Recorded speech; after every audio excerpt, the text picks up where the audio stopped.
Good afternoon. This is April 15th, 2025, the regular Santa Barbara City Council meeting. Would you please join me in the Pledge of Allegiance?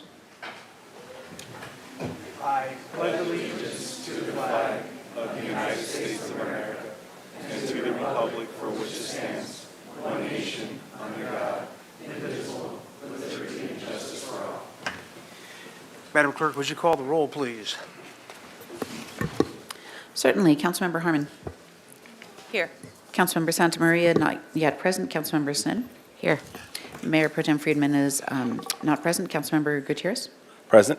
Councilmember Jordan. Here. And Mayor Rouse. Here. And we have some ceremonial items to read.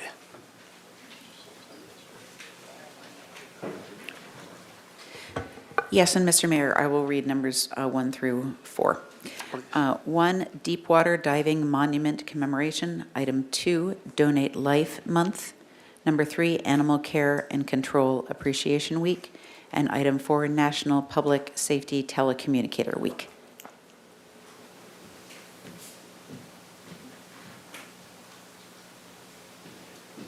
All right, get comfort. We got a few of these.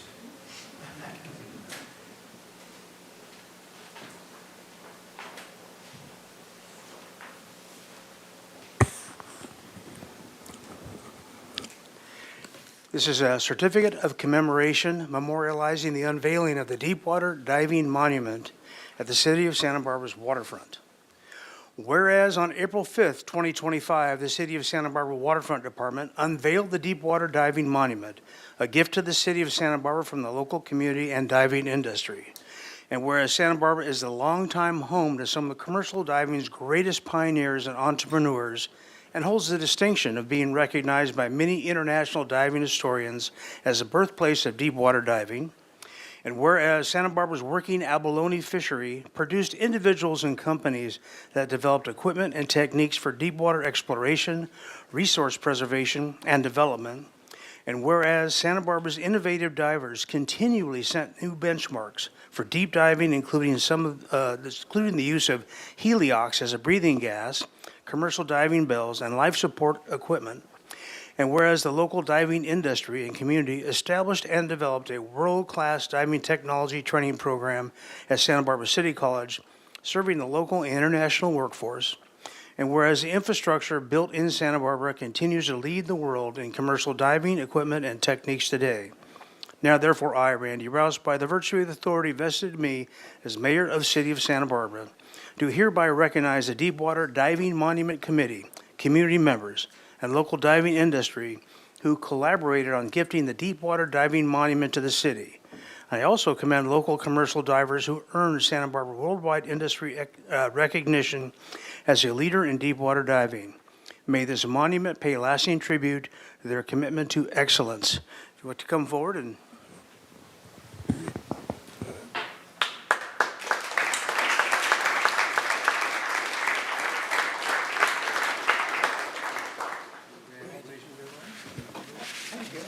Thank you.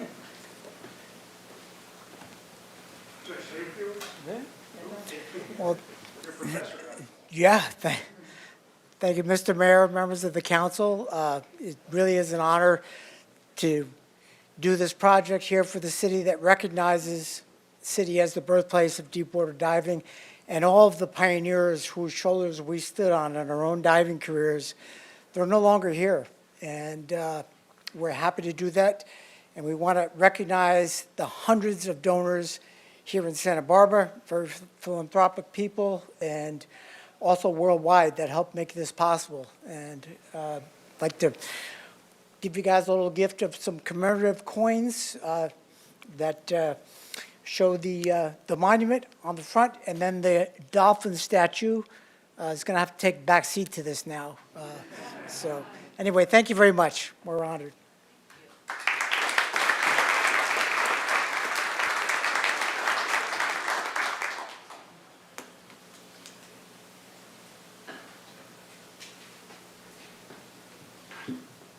yeah, it really is a magnificent sculpture if you ever are down by the harbor right in front of the Breakwater Cafe. It's pretty incredible.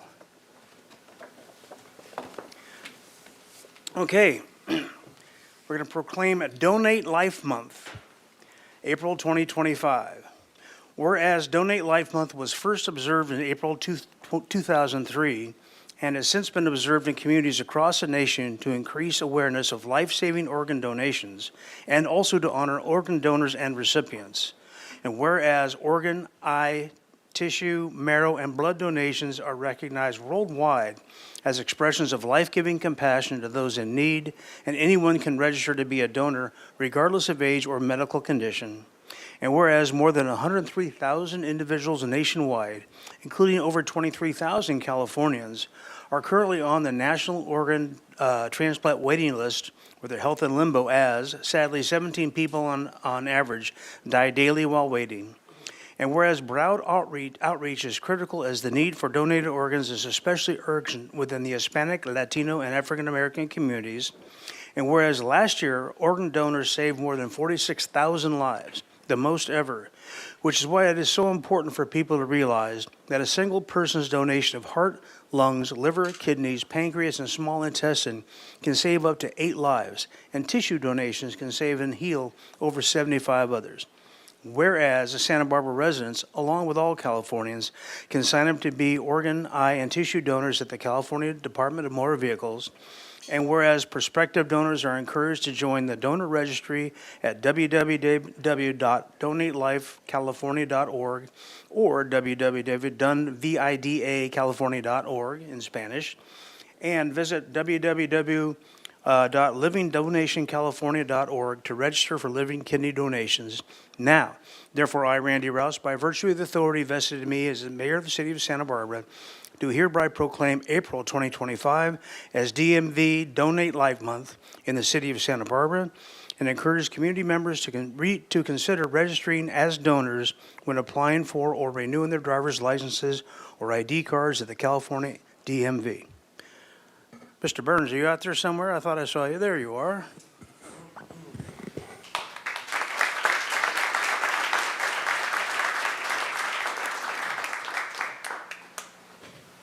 Looks like you're having fun. Oh, this is fun. This is the happiest place on earth, remember?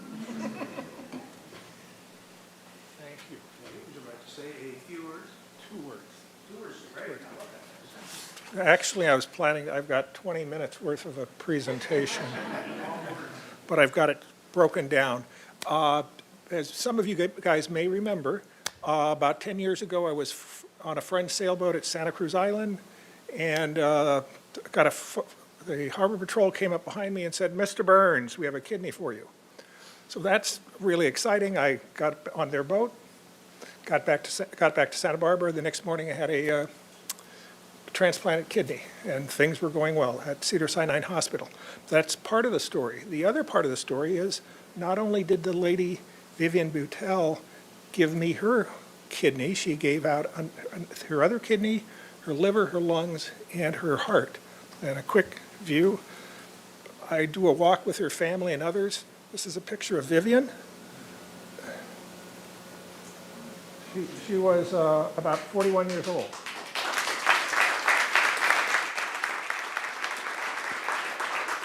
And there's more than that. When that happened, the team from One Legacy, which handles organ donations in Southern California, came up from Los Angeles to talk with her family at a hospital. What's happened about 8 months ago is One Legacy now has an office in Carpinteria, which makes it easier. One of their staff people was going to be here today with me to talk, but she's actually doing what someone had to do for me 10 years ago. She's up at Marion Hospital working on what may or may not be a case. So we are doing a lot for that. This, I appreciate, will go with the run walk, which was I did last year, and thank you again. And we'll leave it at that. Thank you.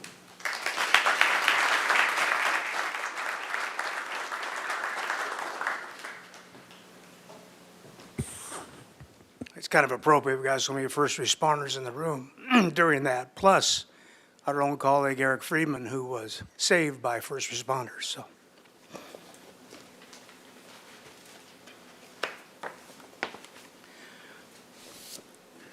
but not about Eric. We'll talk about Animal Care and Control Appreciation Week, April 13th through 19th, 2025. Whereas the National Animal Control Association has designated the second week of April as Animal Care and Control Appreciation Week.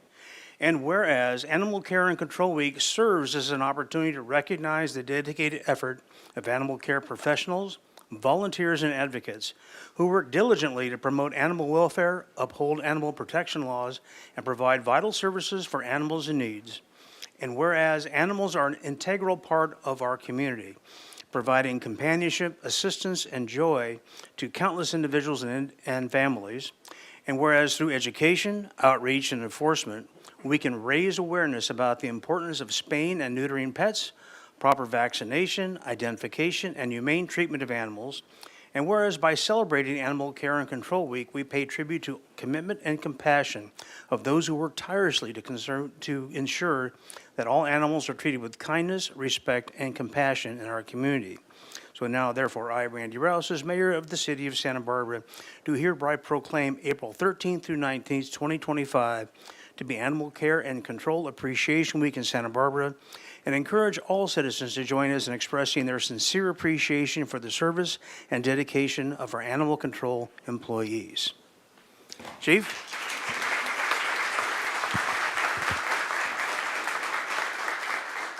So I promised I wouldn't embarrass her and make her speak, but I do want to acknowledge the hard work of, we are actually fully staffed and have all 3 of our animal control officer positions staffed.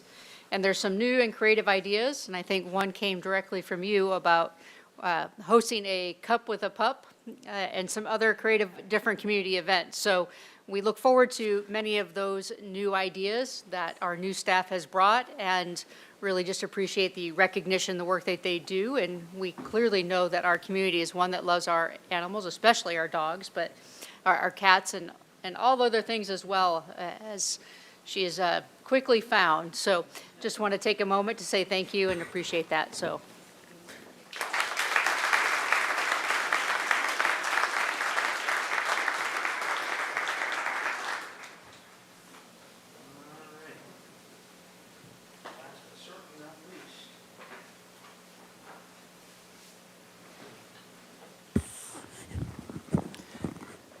National Public Safety Telecommuter Week, April 13th through 19th, 2025. Whereas the City of Santa Barbara acknowledges the dedication and expertise that helps to save lives, provide reassurance in times of crisis, and uphold the highest standards of public service. And whereas these skilled professionals serve as the lifeline between public and emergency personnel, ensuring that help arrives swiftly and accurately when it is needed most. And whereas the safety of our police officers and firefighters relies on the accuracy and efficiency of the information gathered by telecommunicators at the City of Santa Barbara's Combined Communications Center, and whereas these committed professionals work tirelessly, often under challenging and high-pressure conditions, to facilitate prompt and effective emergency responses throughout our city. And whereas National Telecommunicators Appreciation Week, easy for me to say, serves as a meaningful occasion for our community to recognize and honor the vital contributions of telecommunicators in safeguarding public safety and enhancing the quality of life in Santa Barbara. Now, therefore, I, Randy Rouse, as mayor of the city of Santa Barbara, do hereby proclaim April 13th through 19th, 2025, to be National Public Safety Telecommunicators Week in Santa Barbara in honor of the men and women whose diligence and professionalism help keep our city and citizens safe.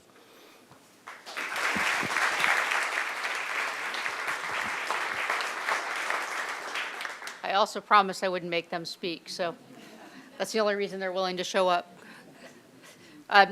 This is just 4 of our dispatchers, including our dispatch manager, but I just want to take an extra moment to recognize, the incident that the mayor referred to, is one of those such incidences where our dispatchers receive the first call and make sure that all of the appropriate resources come as quickly as possible. And we often get the question of why do they ask so many questions and why can't they just send somebody?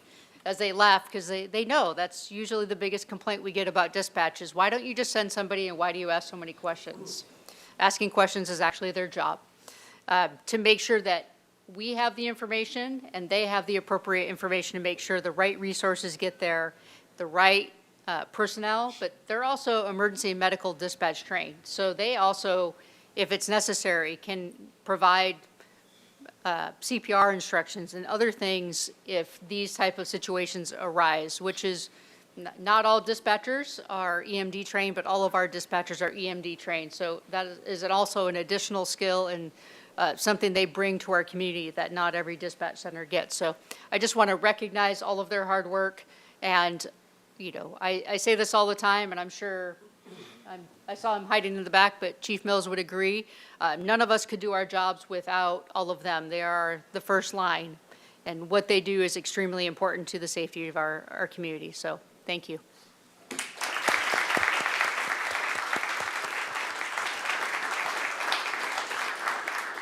And Madam Clerk, you have item 5 to read. Item 5, Employee Recognition Service Award pins. Thank you, Mayor and Council. I have a number of employees to recognize this month for years of service. I'm going to start with our 5 years of service recipients. There's a lot of fire department employees, so I will bear with me as I read everyone. Austin Fritzler, a firefighter. Spencer Smith, firefighter. Denver Chavez, firefighter. Eric Cole, firefighter. Jarrett Costa, firefighter. Garrett Cuffle, firefighter. Zach La Cavera, firefighter. Kyle Ochoa, fire engineer.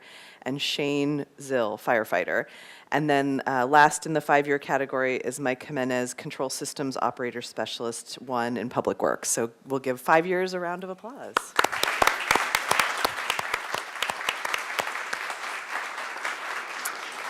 Next, we have a number of employees who've reached 10 years of service. I'll start with Nancy Moctezuma Salinas, Accounting Assistant in Finance. Mari Torres, HR Analyst 1 in the Human Resources Department. Anthony Tornello, Police Officer. Brittany Roars, Police Officer. Kristen Kim, Police Officer. Mehdi Musavayan, Project Engineer 2 in Public Works. Kristen Baines, Senior Tree Trimmer in Parks and Recreation. And Anthony Lombardi, Harbor Patrol Officer at our waterfront. Give them a round of applause. And last but not least, we have one employee celebrating 20 years of service, and that's Douglas Costin. He's our waterfront maintenance crew leader for the waterfront department.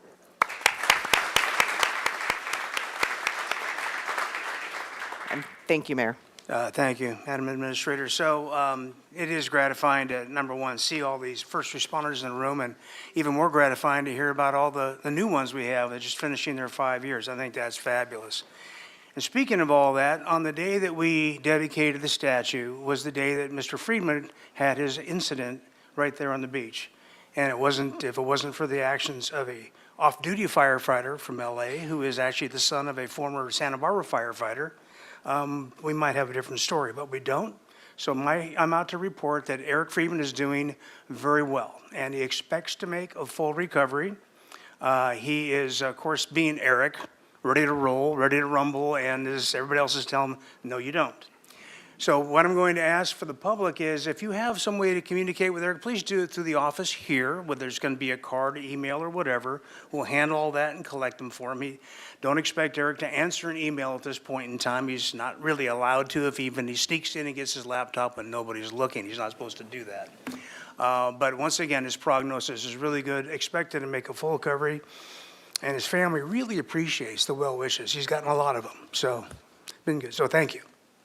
And with that, I'm going to ask if there are any changes to the agenda. Mayor, just one minor change. We'd like to pull item 12 off of the consent calendar so it can be voted on separately, and the city attorney has a change to the motion. Okay, very good. So noted, item 12. And with that, Madam Clerk, actually, we'll give you just a second so you guys can kind of reorganize out there, and then we'll read our okay? I'll ask for that, yeah, because she has read them yet. Okay. Okay, Madam Clerk. Reading various items from the consent calendar. Item 6, lease amendment with Breakwater LLC, DBA Breakwater Restaurant located at 107 Harbor Way, ordinance adoption agreement. Recommendation the council adopt by reading of title only, an ordinance of the council of the city of Santa Barbara approving and authorizing the waterfront director to execute an amendment to lease agreement number 25399 with Breakwater LLC, DBA Breakwater Restaurant, deferring 3 months base rent with lease terms ending November 30th, 2030 commencing upon the effective date of the enabling ordinance. Item 7, records destruction for airport department resolution. Recommendation the council adopt by reading of title only a resolution of the council of the city of Santa Barbara relating to the destruction of records held by the airport department in the operations division. Item 8, records destruction for fire department resolution. Recommendation the council adopt by reading of title only a resolution of the council of the city of Santa Barbara relating to the destruction of records held by the fire department in the administration division. Item 9, records destruction for parks and recreation department resolution. Recommendation the council adopt by reading of title only a resolution of the council of the city of Santa Barbara relating to the destruction of records held by the parks and recreation department in the administration, golf, parks, and recreation divisions. Item 10, allocation of the city's share of Transportation Development Act funds resolution. Recommendation the council adopt by reading of title only a resolution of the council of the city of Santa Barbara authorizing the filing of a claim with the Santa Barbara County Association of Governments for an allocation of $95,703 in Transportation Development Act funds for fiscal year 2026. Item 11, amendment to position salary control resolution number 24-131 with updates to classification and compensation for certain positions resolution. Recommendation the council adopt by reading of title only a resolution of the council of the city of Santa Barbara amending resolution 24-131, the position salary control resolution for fiscal year 2025 to amend the established salary positions as listed effective April 5th, 2025. Item 12, reallocation of funds to implement State Street Action Plan, and I know we will hear this later, but I'll read it now. Reallocation of funds to implement State Street Action Plan and best interest waiver for purchase of prefabricated modular sidewalk extensions resolution. Recommendation the council A adopt by reading of title only a resolution of the council of the city of Santa Barbara amending resolution number 24066 adopting the budget for fiscal year 2025 to reallocate available expenditure appropriations in the Measure C capital fund from the Amtrak building column repair project and the revenue control system project to the State Street Action Plan project. Item 13, resolution upholding the appeal and denying the decision of the Parks and Recreation Commission to change a street tree species designation for the 300 through 800 blocks of East Anapamu Street to Quer's Agrifolia Coast Live Oak resolution. Recommendation the council adopt by reading of title only a resolution of the council of the city of Santa Barbara upholding the appeal and denying the decision of the Parks and Recreation Commission to change a street tree species designation for the 300 through 800 blocks of East Anapamu Street to Quer's Agrifolia Coast Live Oak.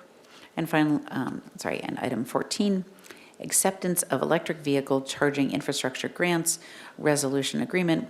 Recommendation the council adopt by reading of title only a resolution of the council of the city of Santa Barbara accepting various electric vehicle charging infrastructure grants in the amount of $2,185,798 and amending resolution number 24066 adopting a budget for fiscal year 2025 to increase revenue and expenditure appropriations by $2,185,798 in the Sustainability and Resilience Department fiscal year 2025 miscellaneous grants fund. And additionally, just to note, there is a consent public hearing, item 21. Thank you, Madam Clerk. I've also had a request for item 20. Would you read that into the record, please?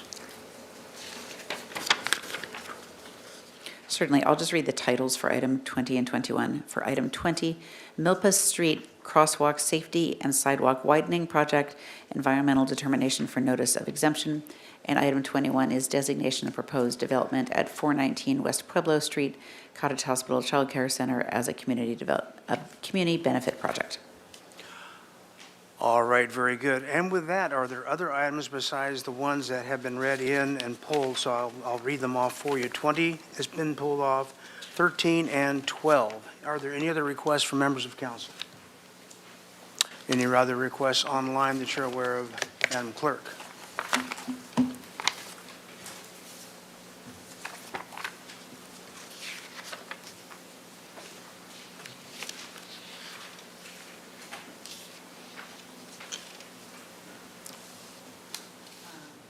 No hands raised, Mr. Mayor. Okay, very good. And with that, I will entertain a motion for the balance of the consent calendar absent items 12, 13, and 20. Moved by Jordan. Second by one of you guys. I didn't see what was you. Oh, by Sned. Thank you. Excuse me, Mr. Mayor. Did you read 21 also? We will pull that off consent because it's a consent public hearing. Yes, correct, you are. So, Thank you. and 21. Okay, so absent 21. So, maker of the motion, you got that? Seconder of the motion, you got that? Very good. With that, we'll take the vote, Madam Clerk. Very good. This is a motion for the entirety of the consent calendar except items 12, 13, 20, and 21. Motion by Councilmember Jordan, seconded by Councilmember Sneddon. Please go ahead and vote.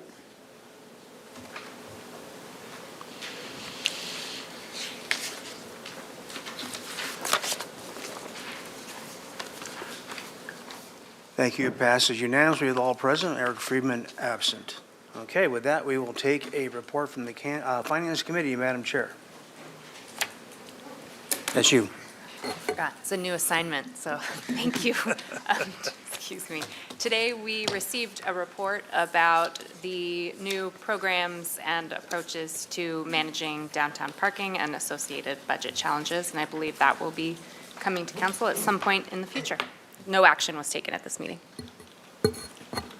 All right, with that, we will move to general public comment, and that is 3 minutes at the dais for anything that is not on today's agenda, but is within the purview of this body. And you'll each have 3 minutes at the podium. We'll begin with Crystal Barros.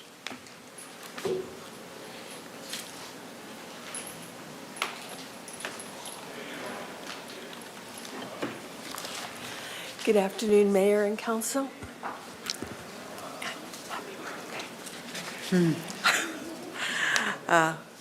Thank you, Mayor Rouse, for the update on Councilmember Friedman. I did want to take a moment to extend warm wishes to his family and to him to let him know that the whole community is behind him and wishing him complete recovery.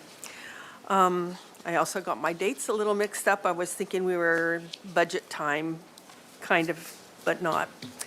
As we enter this year's budget considerations, I wanted to bring your attention once again to the longstanding issue that has impacted our community for over 50 years.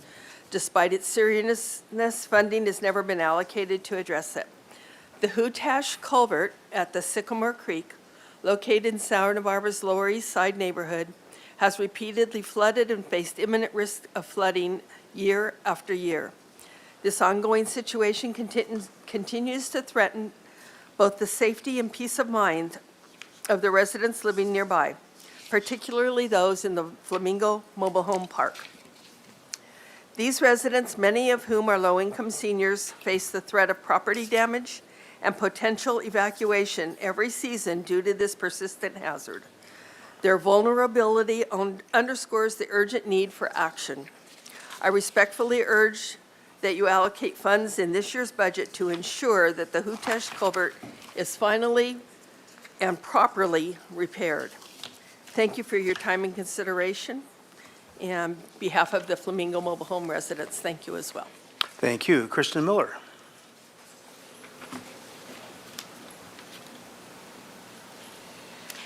Hello, Mayor Rouse and council members. I'm Kristen Miller, President and CEO of the Santa Barbara South Coast Chamber of Commerce, representing businesses from Goleta to Carpinteria. Today, I'm here alongside members of our executive committee and board to encourage the city to invest in an action-driven, long-term economic development program. As Santa Barbara enters a new 2-year budget cycle, this is the moment to take meaningful steps toward ensuring the city's long-term prosperity and resilience. Economic development is not a cost, it's an investment. A strategic, data-driven approach leads to stronger local businesses, increased tax revenues, job creation, and a more vibrant community. Just as we have continued to see the benefits of investment in tourism to drive visitor spending, we now ask that you invest in the backbone of the local economy, the businesses that serve residents, generate sales tax, and define the character of our city. With targeted support for our distinct business districts, better coordination between city departments and local businesses, and innovative approaches to leverage city assets like the airport and the waterfront, we can build a more sustainable and diversified economy. The Chamber is proud to be collaborating with government jurisdictions across the South Coast on several economic development initiatives right now. Santa Barbara is ready to be a part of this regional momentum. A thoughtful investment in this budget cycle is critical to creating a stronger economic foundation for the uncertain years ahead. Thank you for your leadership and for considering this critical investment in our city's future. Thank you. Randy Berg.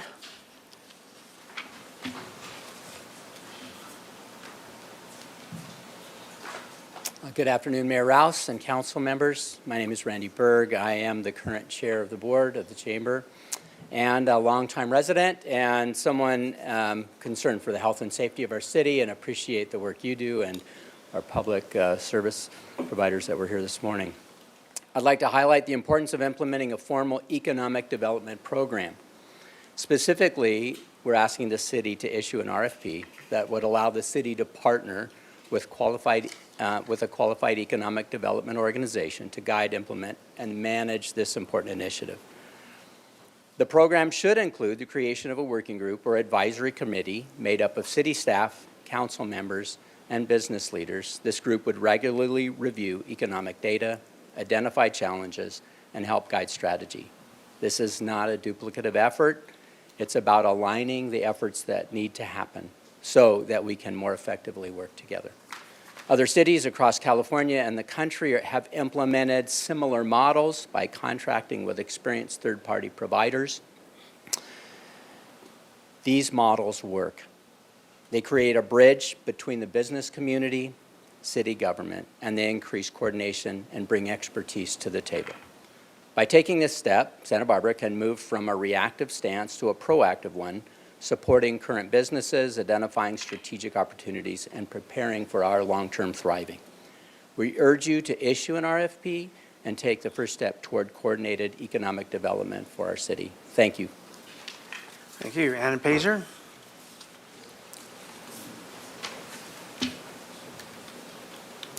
Hello. Do I get his leftover time also? Good afternoon, Mayor Rouse and council members. My name is Ann Pazier, owner of Santa Barbara Gift Baskets, past chair of the Santa Barbara South Coast Chamber of Commerce Board, and current member of the Executive Committee. Today, I want to briefly highlight an opportunity within our broader economic development conversation, the revitalization of our business districts, especially downtown. Santa Barbara has 9 unique commercial areas, each with its own identity and potential. Many are underutilized or under-resourced, but with thoughtful planning, they can become vibrant spaces that support entrepreneurs, attract visitors, and serve the people who live here. As a local business owner, I would love to move my business or open a second location right in the heart of downtown. It is, after all, named Santa Barbara Gift Baskets. But in the current climate, it's difficult to see a clear path to success. Retail has shifted. People are shopping online or at big box stores, so physical retail needs to offer something more, an experience. We've seen that when people can connect, participate, and enjoy themselves, they're more likely to support local businesses. The Funk Zone is a great example of experiential success, but we have a wide range of demographics in Santa Barbara. Families, teens, elders, and diverse cultural communities, and our downtown needs to reflect that. This is where the Chamber of Commerce is uniquely positioned to lead. We have deep, trusted relationships with local businesses across all sectors. We understand their challenges, their needs, and their potential. But more importantly, we also serve as a bridge. There's that word again, Randy. Connecting the business community with residents, city departments, nonprofits, and cultural organizations to ensure revitalization efforts are inclusive, collaborative, and community-centered. An investment in coordinated economic development with the Chamber as a strategic partner is an investment in the future of Santa Barbara, in its small businesses, its culture, and its long-term economic vitality. Thank you for your time today and your continued commitment to Santa Barbara's future. Thank you. Dustin Hoyseth.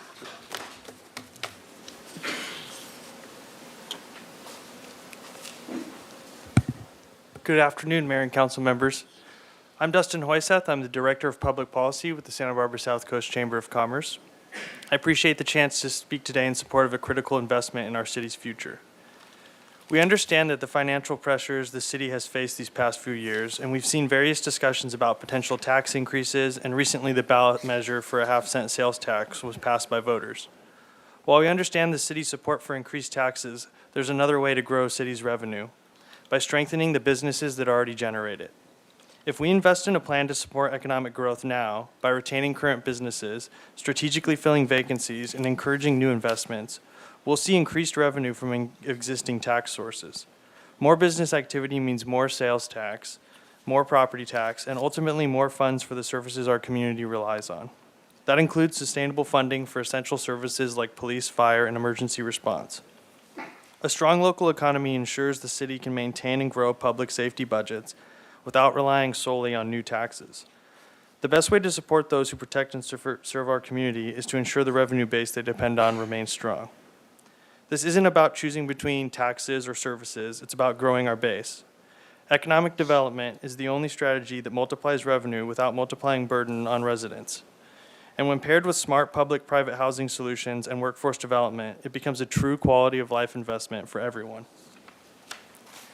Nobody can deny that the city has spent significant time and resources working toward addressing various challenges throughout the city, especially downtown.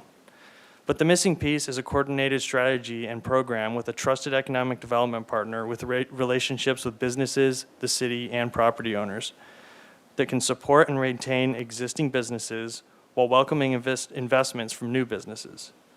Please consider an investment in economic development for this budget cycle. This investment is not just a line item, it's a lever for long-term economic sustainability. Thank you for your time and consideration. Thank you. Stephen Fields.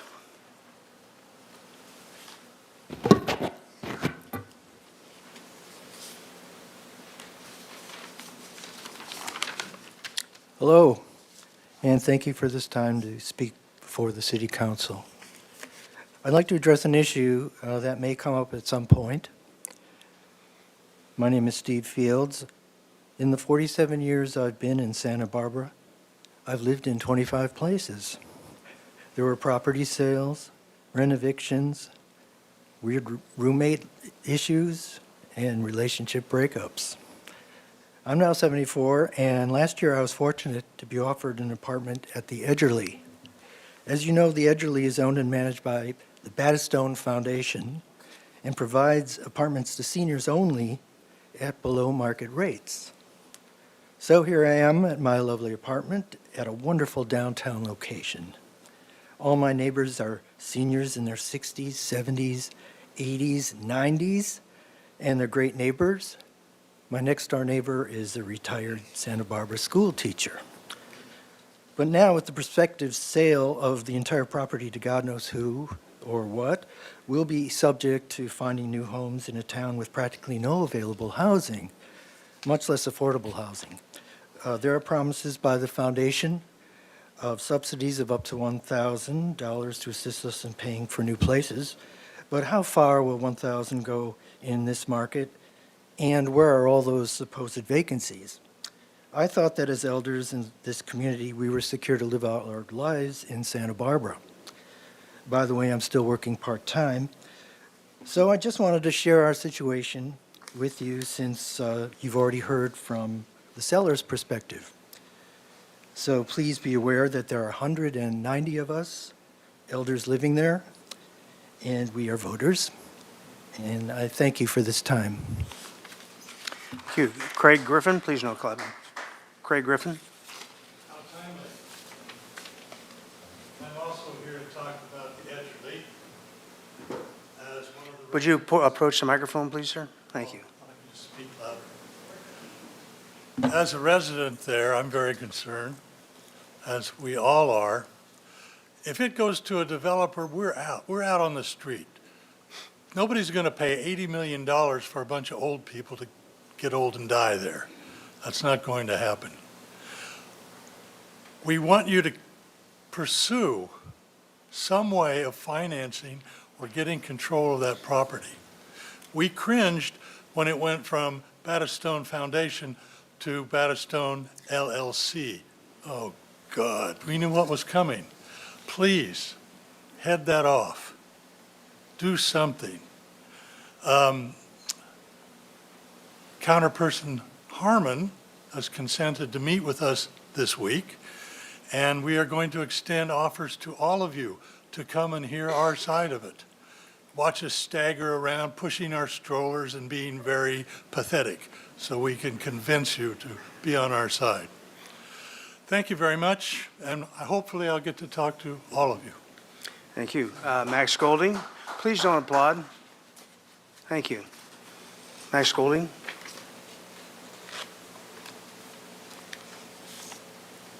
And it's really hard to lead up after that guy. So my dad, who was in the U.S. Marine Corps, died from heart failure a few years ago up in the Bay Area where I'm from. After a series of heart attacks that happened over a few years, he just had really bad heart problems.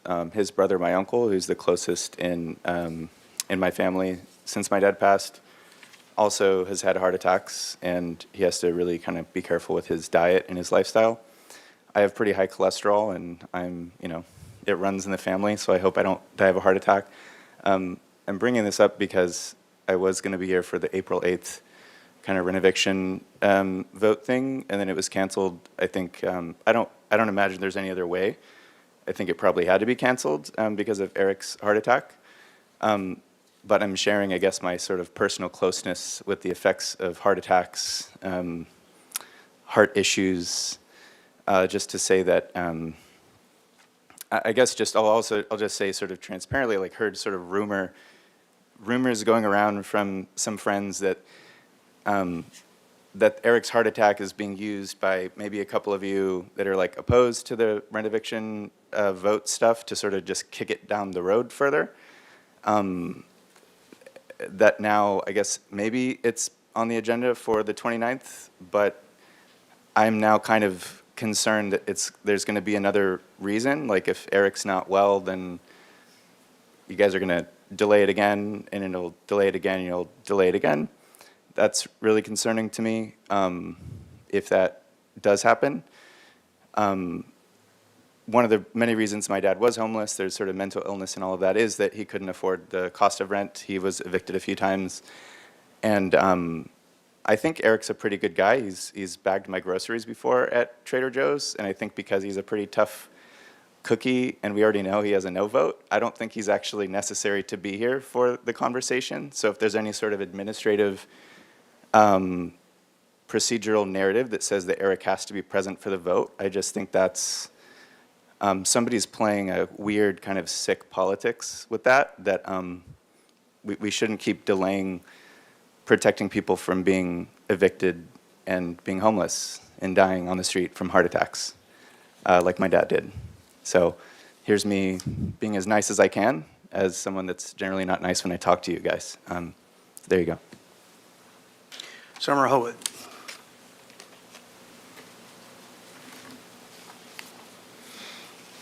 Hi. Hello. I'm a tenant at Upper Bath Street. My name is Summer Howitt. My neighbors and I have been here a few times speaking to you about getting rent evicted right now. I'm one of 12 of us. We've taken time off work many times to speak here, and honestly, the vote delay has added even more stress to our lives. I understand the health emergency, but I believe votes have happened in the past without all members here. So I'm hoping that it could be added to the schedule immediately, this week maybe. It's really hurting tenants who need protections, and it's helping landlords who are trying to profit from this. And the timing here is critical. A few tenants at 215 Bath Street, you're well aware of that complex, including a friend of mine, are about to be rent evicted. You all know the details of that case, so I won't run it down here, but that's one huge pressing issue right now. I'm worried about my friend and the tenants there who might be evicted immediately. So I'm asking you to schedule this vote, and tenant protections are on the line. People will be forced out of their homes. So I'm asking you to do this month. Thank you. Veronica Strauss.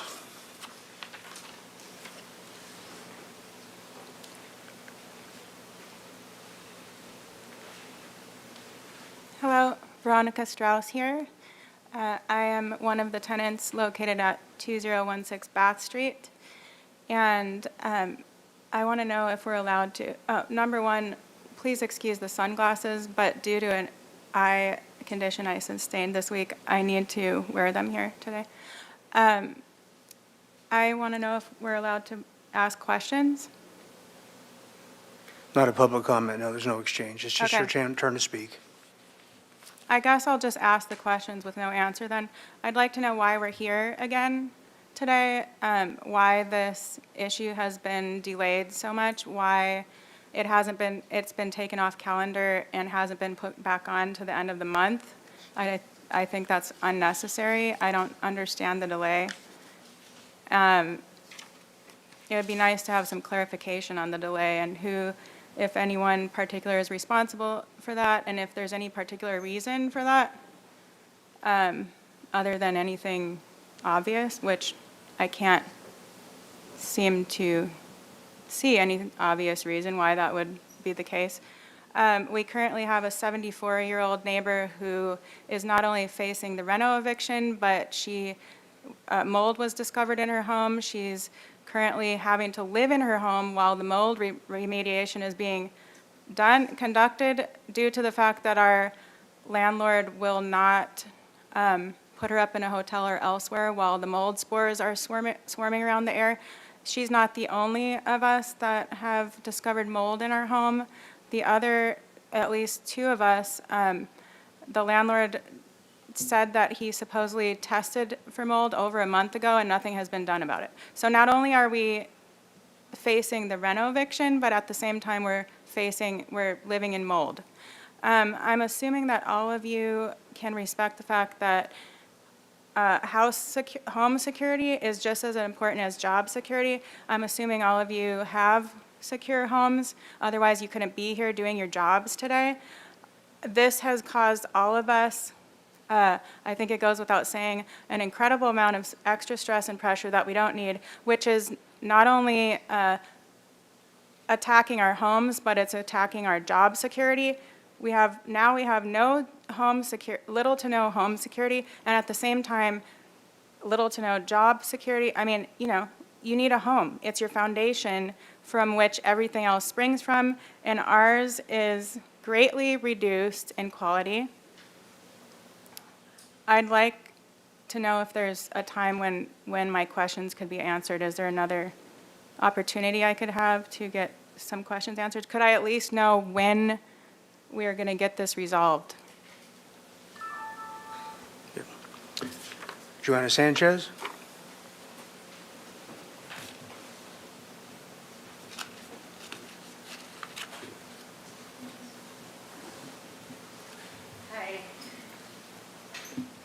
Hi, good afternoon, City Council and Mayor. My name's Joanna Sanchez.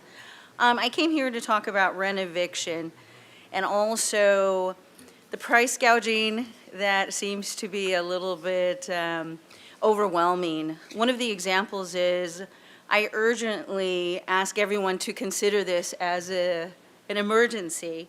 One of the reasons being is I had a landlord increase my lease to 35%. And 35% is something that I really couldn't digest at the moment. So I utilize my vehicle to live in.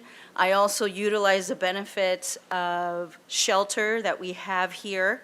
I'm very grateful to the city and the community for providing that. But one of the things that I wanted to bring to the attention, the climate and the temperature rate here in our community is something that I'm taken back on. I went to dinner at Brophy's. I met one of my colleagues that's a property manager. She extended to tell me I'm so happy to make $125 an hour. I'm looking on a cruise to go out of country. And I spoke to one of your neighbors in Los Angeles, who I do have neighbors, I lived in Malibu, that lost their home. And she said they weren't able to digest $10,000 a month and started laughing. I thought it was appalling. I told her it's illegal and that is gouging. I have a real estate license with the state of California. I wanted to bring it to my constituent and my peers and my city council that this is of such urgency that we really need to shine a light and mitigate this as best as possible. I want to thank you for your time. I don't feel that homelessness isn't a burden. I think it's a problem and a solution that we could come together. I also work at the Faro Center, and I'm very privileged and honored to serve our community. And I know we have a lot of members in our community that do stop by and help and donate clothing and food, and there is a warm smile when you walk in Monday through Friday. So thank you, but I really wanted to highlight that this is something that I am very concerned about, and I appreciate your time and your support. Thank you. Thank you. Are there any public commenters online, Madam Clerk?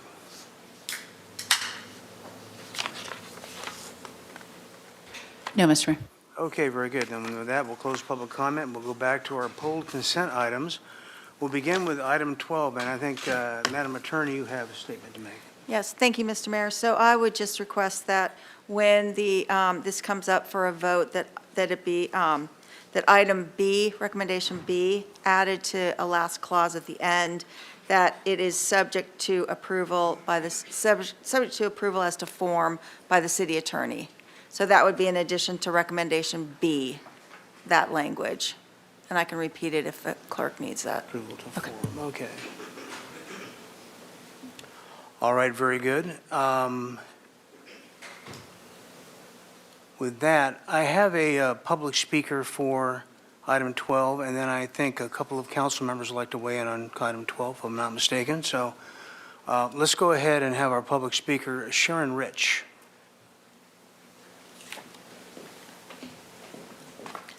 Mayor Rouse, council members, I'm Sharon Rich, president of Friends of State Street.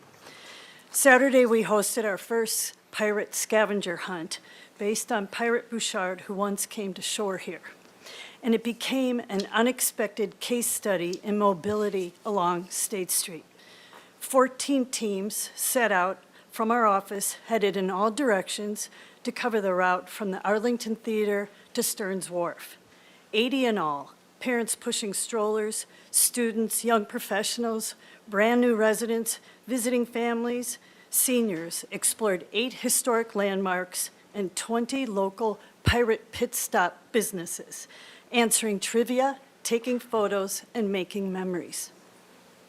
What we discovered was striking. The average team took about 2.5 to 3 hours to complete that route. They shared their tracking of over 20,000 steps, and others shared their blisters. But it was quite a trek, even for the able-bodied. And something beautiful also happened along that way.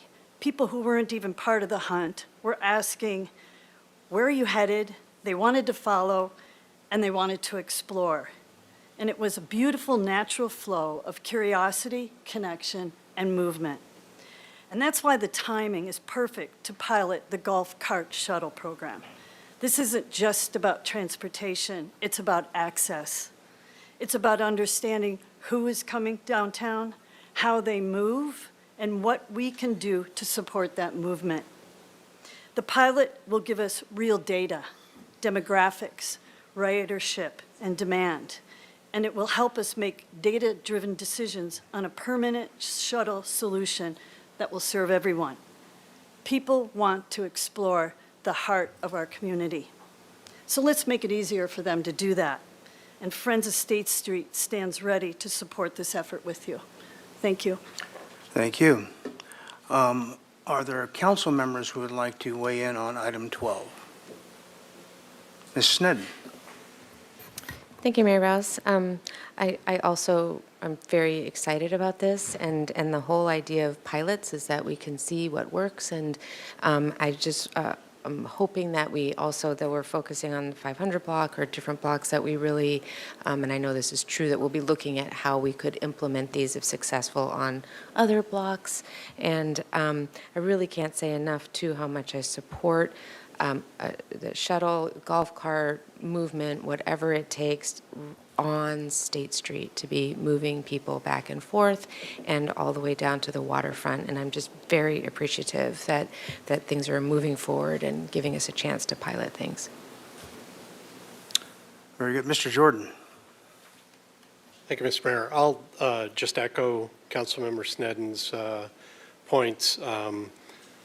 There's been a healthy amount of of comments online already in the last couple days, and much of it, as always, inaccurate.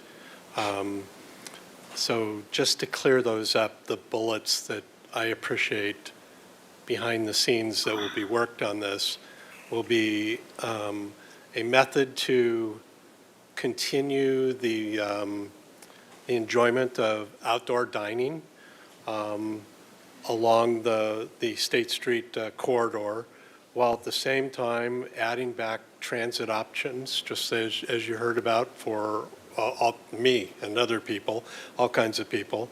It gets us back to looking at parades up and down the corridor with the use of this. It allows better police and fire access than is there now.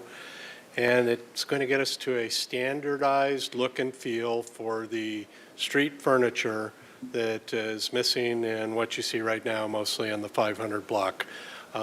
Those are all positive reasons to pursue this rather than just sitting back and allowing it to sort of organically fester and hope it fixes itself. So I'll be enthusiastically supporting this also.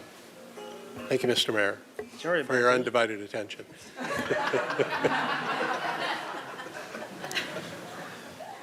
Ms. Sned, do you have another comment?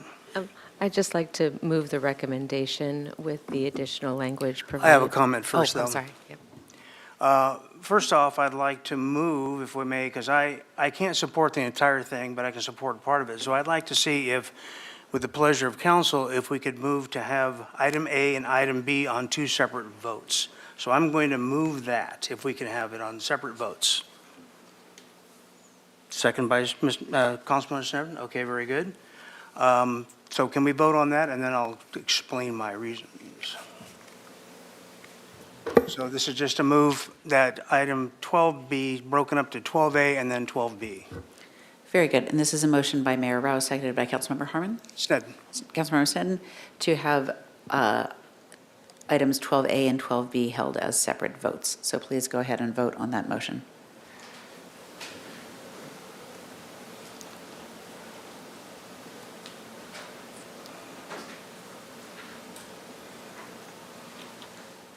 Thank you. Passes 5-1, and Eric Freeman absent, Oscar Gutierrez opposed. Okay, very good.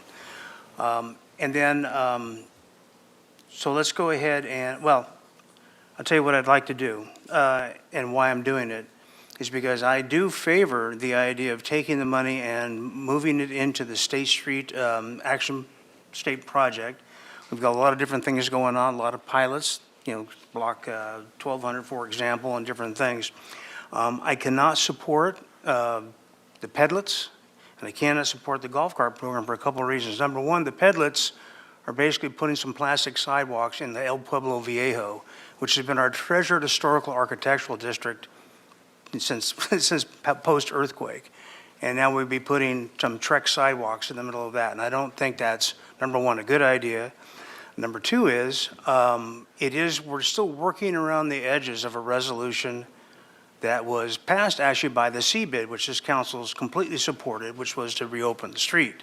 We're trying to do it in dribs and drabs, and I don't think that's fair to any situation downtown.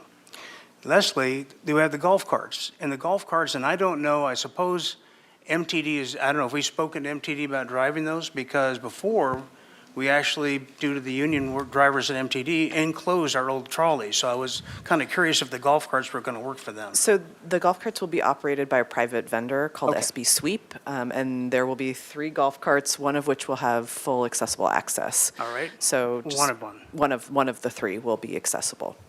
Okay. The And reason we why. are also in conversations with MTD about the reactivating the circulator for this summer as well. Okay, very good. Well, we also have the other trolley that's going to do the Chapala, Anacapa route, which is better than nothing, but practically nothing, where State Street, if it's open again specifically, why would we put money into the alternative transportation of a golf cart? Maybe because we can want to weave between flower pots, I don't know. But that's why I'm going to oppose that part of it. Now, I'm probably not going to be on the winning end of this vote, I get that. But I'm just saying this is that planning by 1,000 cuts, and it really isn't moving us forward. It's not moving us to where the DSBIA, I think I got the acronym right, voted to go. And I think we need to make a move, and I think we need to make it rapidly towards cleaning and lighting and opening and welcoming people back downtown. And I really don't think, due respect to staff, I don't think putting in Trex sidewalks and adding more things back onto the street is the answer to where we need to go in this town, in this downtown. So with that, I would, number one, oh, did you have a, okay. So what I'd like to do then is go ahead and vote on item 12A first, and then we can vote on item 12B. Ms. Sneddon. Thank you, Mayor Rouse. I would like to move item 12A, and just with a comment too that I agree cleaning and lighting and vibrancy can happen at the same time as that too, as a pilot. So I'll be moving item 12A. Okay, so I got 12A first. Second. Second by Harmon. So can we have a vote on that, please? This is a motion by Councilmember Sneddon, seconded by Councilmember Harmon for recommendation 12A. Please go ahead and vote.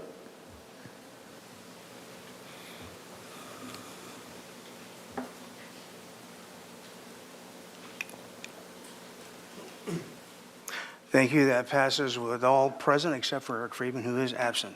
Okay, and now we'll move on to 12B. Ms. Sneddon.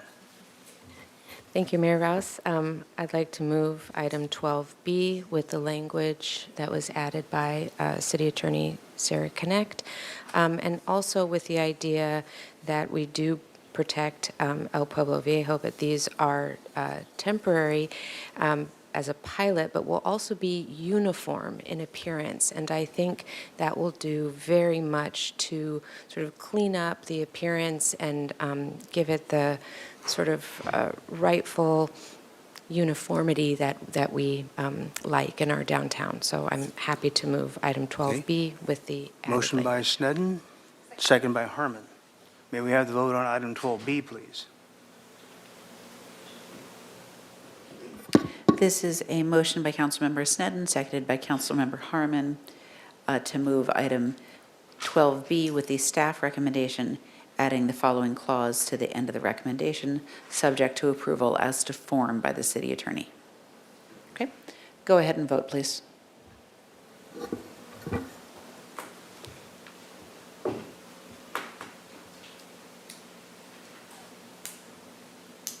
A motion passes 5-1. Rouse abstaining, or Rouse voting no, and Eric Friedman absent. All right, very good. With that, we'll move on to item 13, and we have some public speakers for that. We'll begin with Rick Clausen.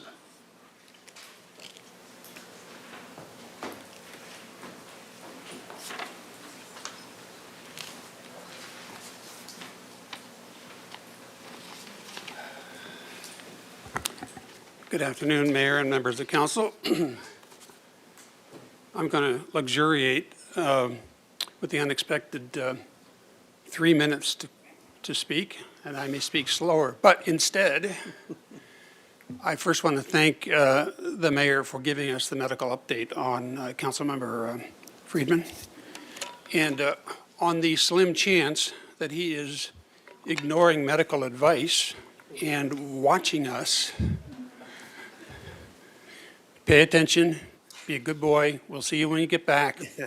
Stay strong. On January 14th, this council unanimously upheld an appeal of a decision that had been guided by the Department of Parks and Recreation.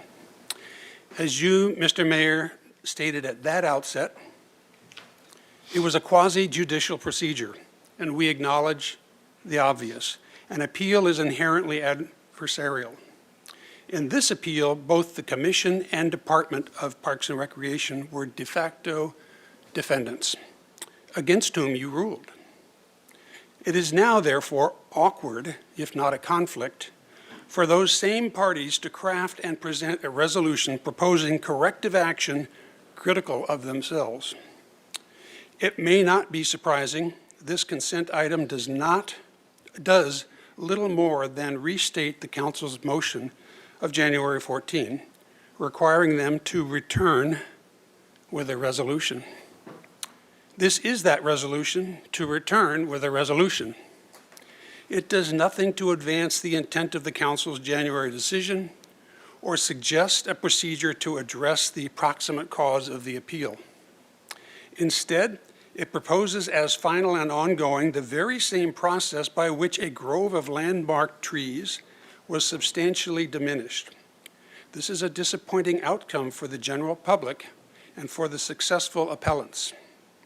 We particularly note the resolution's limitation of the Historic Landmarks Commission's involvement to a mere review within a non-binding guidance document, the Urban Forest Management Plan. Both the city charter and municipal code suggest that HLC has important authority dealing with all designated city landmarks. We suggest this is not a non-controversial issue, and as such, it is not appropriate for inclusion on a consent calendar. We ask that it be continued for consideration at a later meeting after revision, which might include city staff members outside of Parks and Recreation, or even members of the public. Thank you. Thank you. Let's see. Emma Brinkman.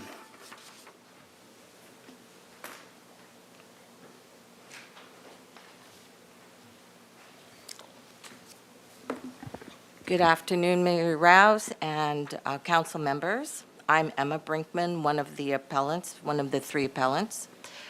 I have concerns regarding the resolution stating that Historic Landmarks Commission is to remain a review body, when in fact it should be a decision-making body.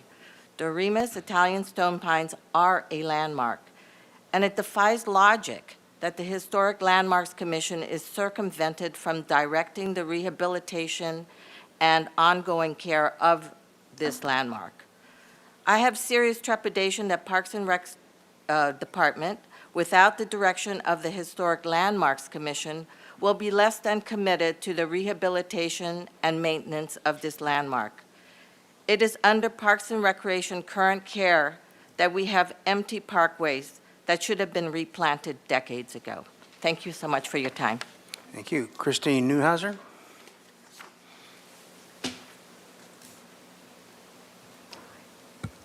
Hi, I'm pretty much on the same page as everyone else. When I read the resolution, I looked at it and said it doesn't really say anything. And so with this resolution, I saw no resolve.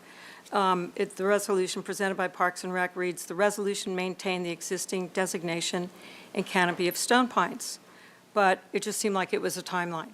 And so, however, since no stone pines have been planted for at least 12 years, because that's what Emma remembers, I don't remember seeing any, and many have been removed, we respectfully request and expect a resolution that addresses and outlines a replanting schedule for the Italian stone pines, lost by attrition, et cetera, and other reasons, and include a maintenance program for the pine trees located from 300 to 800 East Santa Pamu.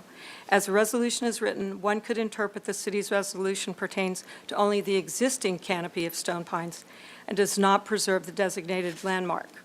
Where's the resolve in the resolution? Without a plan to maintain the preserve, it's meaningless. Thank you. Thank you. Okay, we'll back to council for item 13, if there's anyone with a comment. Ms. Sneddon.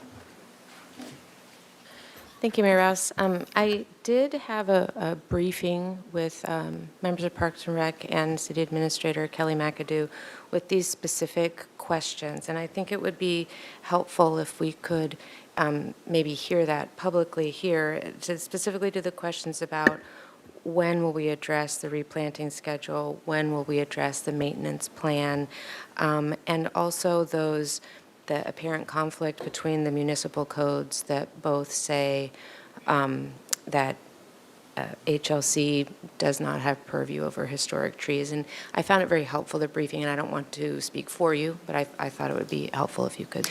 Yeah, Councilmember said, I just want to, before our Parks and Rec Director, Jill Zachary, answer some of the more technical questions, just wanted to speak to the resolution. This is simply documenting the council's action as it relates to the appeal. The maintenance plan, sort of the replanting plan, none of that would be really appropriate to put in this resolution. We did send a memo to council the end of last week or over the weekend, sort of detailing the maintenance plan and replanting plan for the stone pine trees. We're happy to forward that to the members of the public who are here today for their information.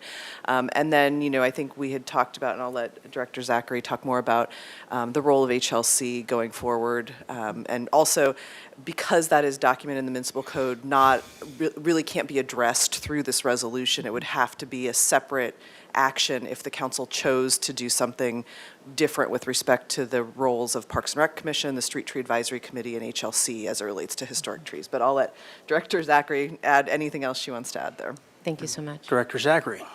Mayor, Mayor Rouse, Councilmember Sneddon, yes, we have developed a maintenance plan, or at least articulated the maintenance plan moving forward for the trees on East Anapamu. The appeal was specific to the change in designation, which was an action in the municipal code that it does fall to the Parks and Recreation Commission's purview, which in essence was the concern of historic landmarks. That was the change in designation. When it comes to an unsafe tree or a tree that's likely to cause harm, that authority is retained within the Parks and Recreation Department. That said, we are very well aware and have a long history of working with historic landmarks and through the Urban Forest Management Plan update. And we have a number of other updates that we'd like to do to that plan. It's now 10 years old. Some things have changed related to climate change and wildfire resilience. And so we'll be able to look at that section as well, which may then trigger some municipal code updates in Title 15. But to start with the Urban Forest Management Plan, which then would call for staff to come forward to council at any future changes. I would also like to ask, and unfortunately Nathan Slack was not able to be here today, but we have started contract grow for 40 new Italian stone pines, and we have a plan to both prepare the sites for planting, which does actually take a bit of work, particularly if we're going to be planting trees where a former tree was in terms of grinding the stump, preparing the soil, working with Public Works to repair any of the asphalt curbing, so that when we're ready to plant, which we anticipate will be next fall, once the trees are of a significant enough size and health to be planted, that the actual planting medium will ensure they're quite successful. I'm not the technician when it comes to arboriculture in our department. However, we are contract growing them in a way such that we expect the trees to be in the best shape possible to be successful once they're planted. And we would be happy to share that with anyone and obviously have follow-on conversations as we move forward with the plan for the street. Thank you. I really appreciate that. And just to reiterate, and I'm happy to move the resolution, and recognizing that the resolution is just about what was specific to the appeal, and with the comment that I'm looking forward to the Urban Forest Management Plan update that will address possibly municipal code issues or designations with historic landmarks and the maintenance plan, and then also happy to hear about wildfire resilience, among other things. But I realize that the resolution is not the place for that, but that we do need that mechanism to go through that process. So I'm happy to move the Yeah, and thank you, Ms. Maggedy, for the clarification. That was really good. Okay, if there are no other comments on item 13, I will entertain a motion. Moved by Sneddon, Second. second by Gutierrez. May we have the vote, please?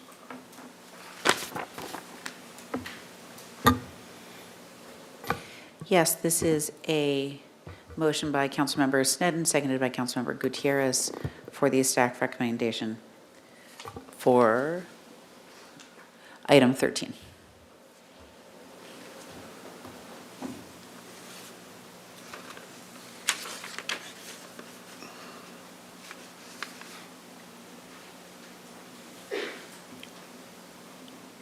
Thank you. Passed unanimously with Eric Friedman absent. All right, very good. And then we have item number 20, which is called for a speaker slip by Christine Neuheiser. I recognize you. Thank you. Not really sure I know what I'm doing here. When I saw that, I'm sure you all know what happened yesterday at 416 North Milpas Street, and I saw that this was, by consent, the Milpa Street Crosswalk Safety and Sidewalk Widening Project, that it would be exempt from CEQA review. Can you hear me? And I'm just afraid that, I'm concerned that the exemption from the CEQA review for that will end up being more unintended consequences that we don't realize. It'll be a sweeping, other things just get rolled into that. And I was on a Zoom meeting with Kathleen Kennedy and Jessica Grant, and we were talking about the traffic on Milpa Street and the studies from 2011, although supposedly they have a new one. But the answers, I would have to say, I was not comfortable with, and no one else were. In other words, they didn't seem to ring true. And so, I mean, kind of reminded me when Arnaldi's didn't get notice that they were going to take all the bike lanes on Coda Street, but only 600 Olive Street got, because that was their address, they didn't know. In other words, unintended consequences, and the people aren't really prepared for it. And in lieu of the fact that what happened with the bike lanes that are all over the city and the way the traffic circulation has been changed, it started off with, hey, this is a safe route to schools, it's just going to be a general or a master bike plan. I don't think anyone realized how many streets, and I'm talking Alisos, of course, how many streets were closed off. They were one lane only. You can't turn here, you can't turn there. And when I see that, so in other words, I think no one knew what was going to happen. Maybe you all did. I doubt you did, actually, that it was going to go so far-reaching, et cetera. And that's why I think I'm afraid that this will be a sweeping exemption from CEQA that will morph out into something that we don't realize. Thank you. That's my concern. All right. Any comments from council on item 20? Ms. Sneddon. Thank you, Mayor Rouse. I agree with the public speaker comments, and I'll be voting not to exempt CEQA. I think it's a good idea to have CEQA input. All right, very good. Any further comments? Okay, with that, I'll entertain a motion on item 20. Moved by Jordan. Second by Harmon. Thank you. May we have the vote, please? Yes, this is a motion by Councilmember Jordan, seconded by Councilmember Harmon, to approve the staff recommendation for item 20. Please go ahead and vote.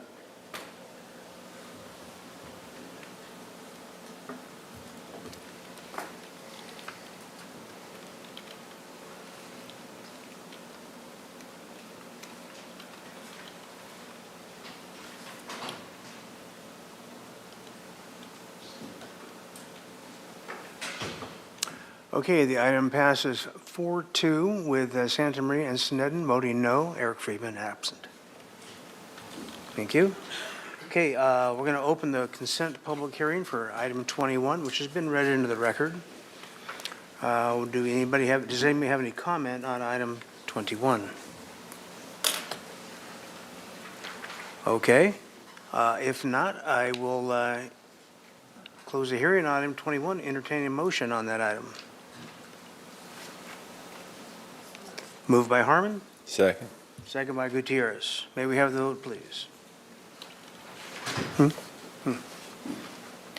This is a motion for item 21, a motion by Councilmember Harmon, seconded by Councilmember Gutierrez for the staff recommendation, again for item 21. Please go ahead and vote.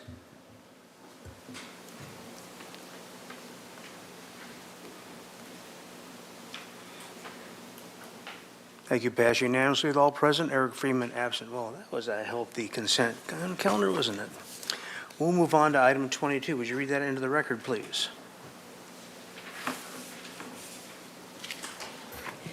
Item 22, amend the CalPERS contract for local safety members to include airport police officers, ordinance introduction resolution, recommendation that council A, introduce and subsequently adopt by reading of title only an ordinance of the Council of the City of Santa Barbara authorizing an amendment to the contract between the City of Santa Barbara and the Board of Administration of the California Public Employees Retirement System, and B, adopt by reading of title only a resolution from California Public Employees Retirement System entitled Resolution of Intention to approve an amendment to contract between the Board of Administration, California Public Employees Retirement System, and the City Council of the City of Santa Barbara. Thank you. Mr. Ramirez. Oh, sorry. Good afternoon, Mayor, members of the City Council. My name is Sam Ramirez. I'm the Labor Relations Manager for Human Resources, and today we are before you to discuss the CalPERS contract amendment for local safety members.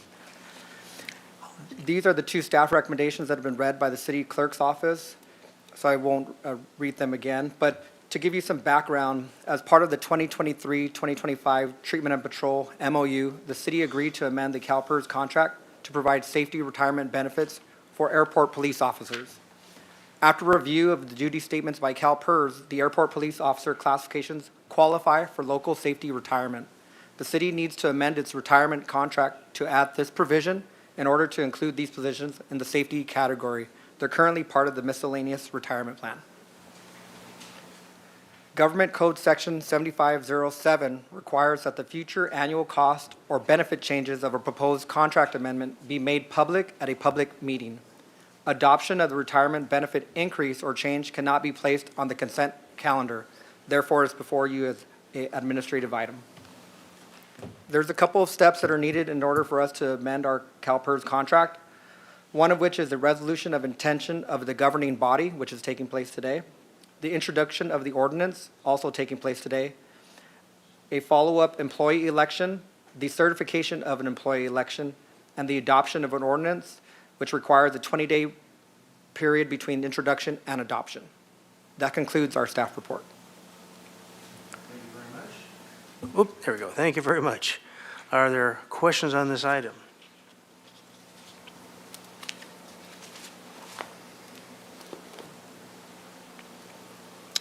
Alrighty, so let's see, Madam Attorney, does this require, yes, it requires a motion, doesn't it? Do we have any public Mr. comment Mayor, on did this you- item? yeah, thank Madam Clerk?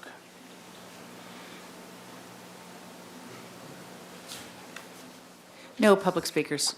Okay, very good. So with that, I'll entertain a motion on item 22. Moved by Harmon, Second. second by Gutierrez. And the vote, please.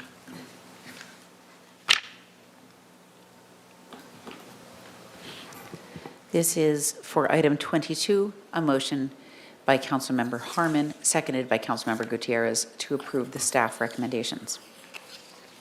Go ahead and vote, please.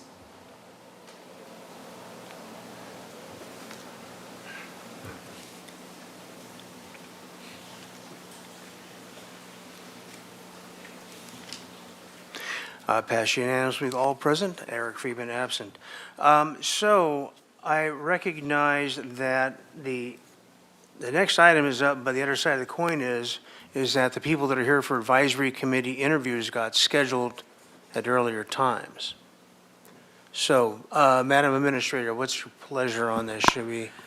I think if the council would like to go ahead and do the interviews, we can go ahead and do that and then come back to the other item. Okay.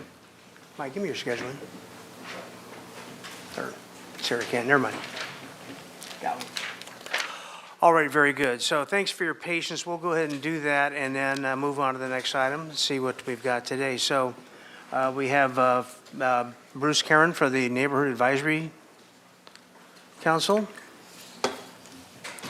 Apologize for any confusion out there.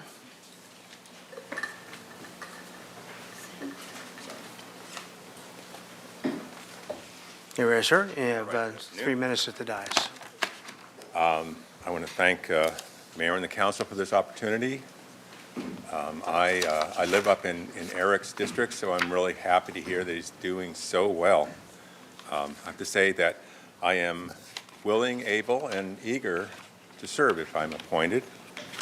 What I've learned about the council is that it's a conduit between city government offices and services and neighborhoods that benefit from these services and that also have needs that they want the city to know about. I went on the web to find out about the workings of the council, but I didn't find much. And I'm looking ahead to learning on the job. I think there must be more information out there that I'll learn. I would think that the first duty of this council is to listen and find better ways to listen. It's a listening post for the city. We are the neighborhood ears of the city administration. Now, who am I to be on this council? Well, I've lived here more than 40 years. I like it here. My wife and I own a small house up in the Summercan neighborhood. We raised our son here. He graduated from Santa Barbara High School. He teaches 8th grade history locally. I started and grew a business here in a downtown office in the Balboa building, and I would normally cycle or bus to work. I worked as Director of Grants and Resources at the Memorial Rehabilitation Institute, also the Director of Development at UCSB's College of Engineering. For more than 20 years, my wife has worked as a clinical psychologist and case manager on the psych unit at college. So I'm pretty well in the know about issues of mental health delivery here in town. I've served on the board of the Summer Solstice, and I work to help realize the Community Arts Workshop facility. I've been active about public awareness of environmental and climate issues.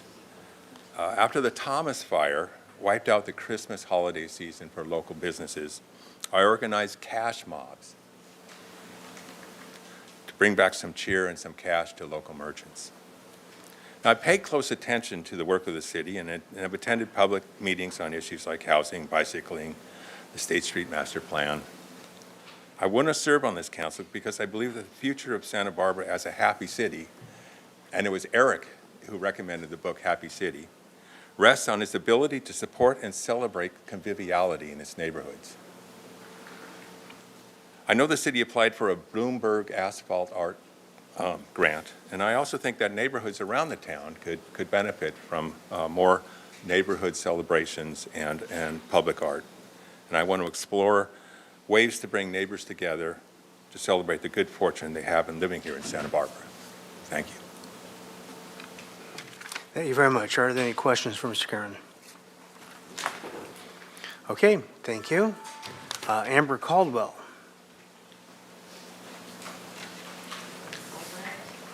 Library Advisory Committee.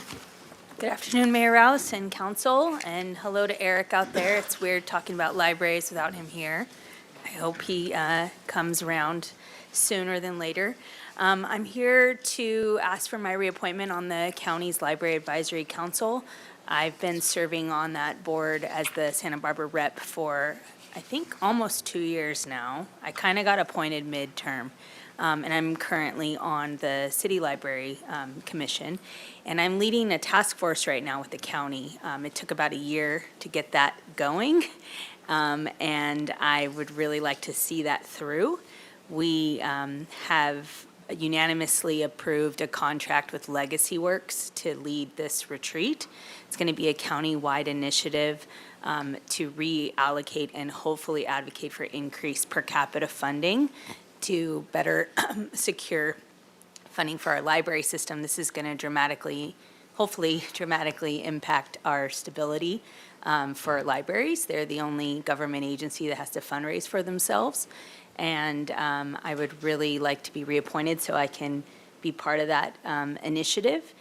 It's been eye-opening so far to get involved in the county system. It's very complicated. It took almost a year to get up to speed. So this is a position that requires some continuity, and there's a lot of turnover at the county leadership within this committee. We have a new county supervisor, Roy Lee, who was just appointed. There's new administrative staffing at the county, so it's really important that we kind of have some consistency, and I'm optimistic that the new blood is going to lead to some progress and hopefully swift progress. So happy to answer any questions you have. Thanks for your time. Ms. Sneddon has a question. Thank you, Mayor Rouse. And I think in our packet, we don't have the L's. So I remember that you serve on both library, and are you applying now for both again, or can we have a... I believe my city board ends December of 2025. If I can kill two birds with one stone, happy to do that. And then the county one was like every year, but the city is every 4, I believe. Yes, and thank you very much, Amber Caldwell and Mayor Rose and Councilmember Sneddon. Yes, this application interview right now is for the County of Santa Barbara Library Advisory Committee, so it's under It's under county. C. Yes, Okay. which is not where it's listed on the other way, so that's confusing. But Thank this you. This is the so county much. interview. Thank you, because I remembered I had seen Yes. Ms. Caldwell's name, but hadn't. Okay. Thank you so much. There Yeah, you go. thanks. Thank you. Charlotte Smythe? All righty. Move on to Byron Bass. This is for the Historic Landmarks Commission. Yeah, it seemed there was a little talk earlier about that. My name is Brian Bass, and when I filled out the application, I believe that it truncated after about one sentence, so I'll do just a minute of who I am. I noticed that.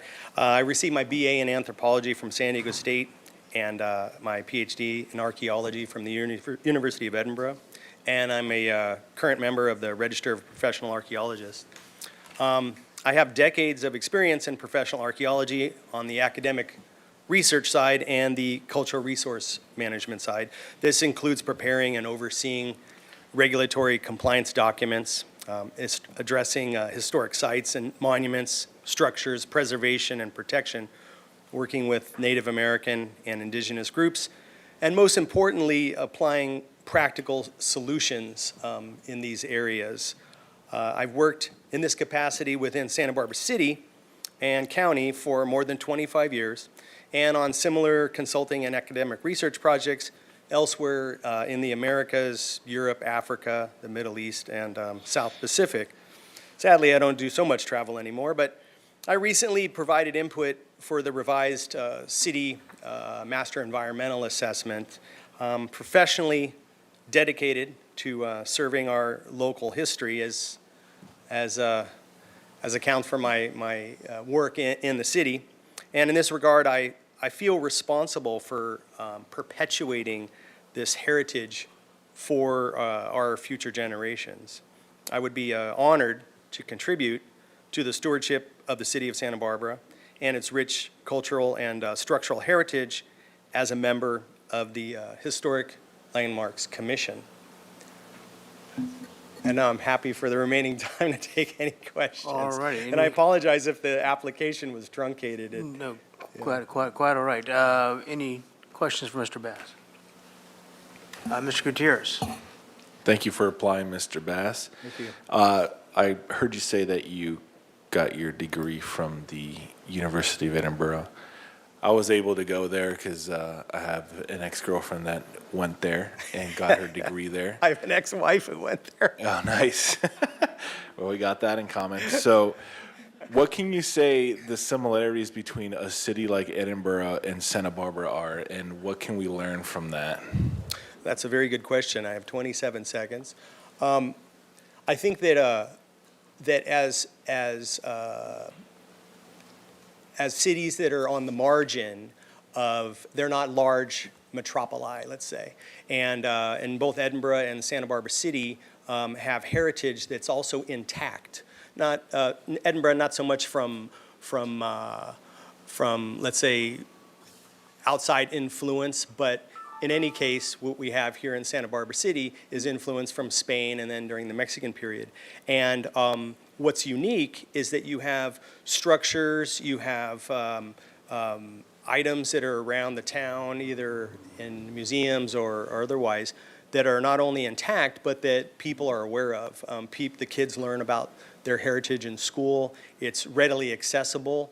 In the case of Santa Barbara, I feel that the reason people come here, it's because it's the sort of like the Spanish Riviera in North America, in all senses of that description. And in that regard, that's why people go to Edinburgh versus Glasgow. You know, they want to see Scotland, a Scottish city at its finest, be able to walk everywhere in a half hour. And Santa Barbara definitely has that feel. In the case of Santa Barbara, I feel that I spoke about this when I went and spoke about the MEA and the updates to the Master Environmental Assessment. We have a very unique situation here where I've used the MEA and disseminated that document to colleagues all over the world. And it's because of the nature of what we have here, and I think our forward-leaning approach to protect it when things require protection, to preserve things that require preservation, but also to discuss it up front. And I feel that sort of solution approach is quite unique to the city of Santa Barbara.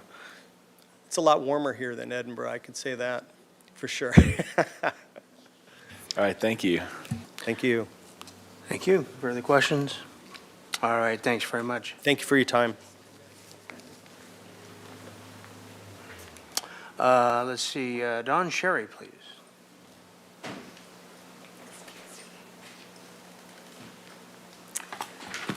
Good afternoon, Mayor and Council. My name is Dawn Sherry, and I am currently on the Single Family Design Board for the City of Santa Barbara. I was appointed, I was trying to remember, about a year and a half ago, 2 years, thank you. And my time is up because I did take over somebody's a previous appointment. And 3 of us have decided that we wanted to stay on the board. I'm one of them. I'm currently the vice chair, and Jennifer Lewis is the chair. And I really like it, and I would like to continue on for another 4 years. Very good. Any questions from Ms. Sherry? Thank you very much. Sheila Lodge, relatively familiar face for HLC.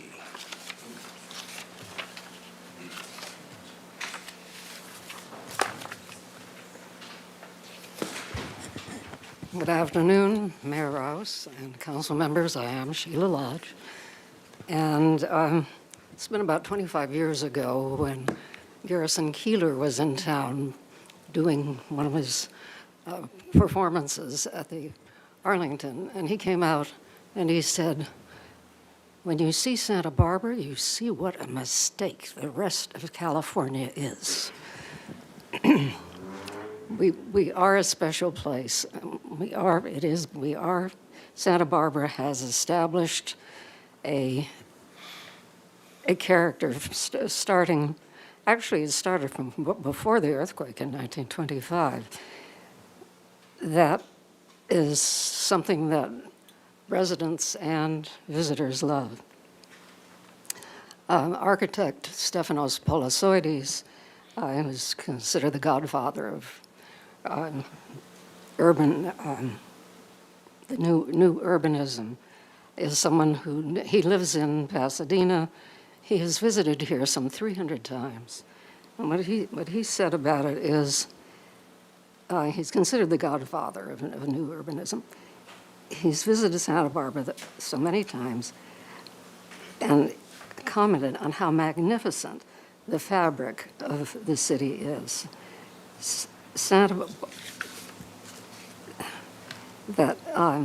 The buildings they end up talking to each other. That they're big buildings, they're little buildings, there are old buildings, there are new buildings, and that this creates something that we all as residents love, and that has something to do, I believe, with tourism in Santa Barbara. I'm very familiar with the Historic Landmarks Commission role. I actually helped write the historic resources element as the representative from the Planning Commission to the committee that was working on it.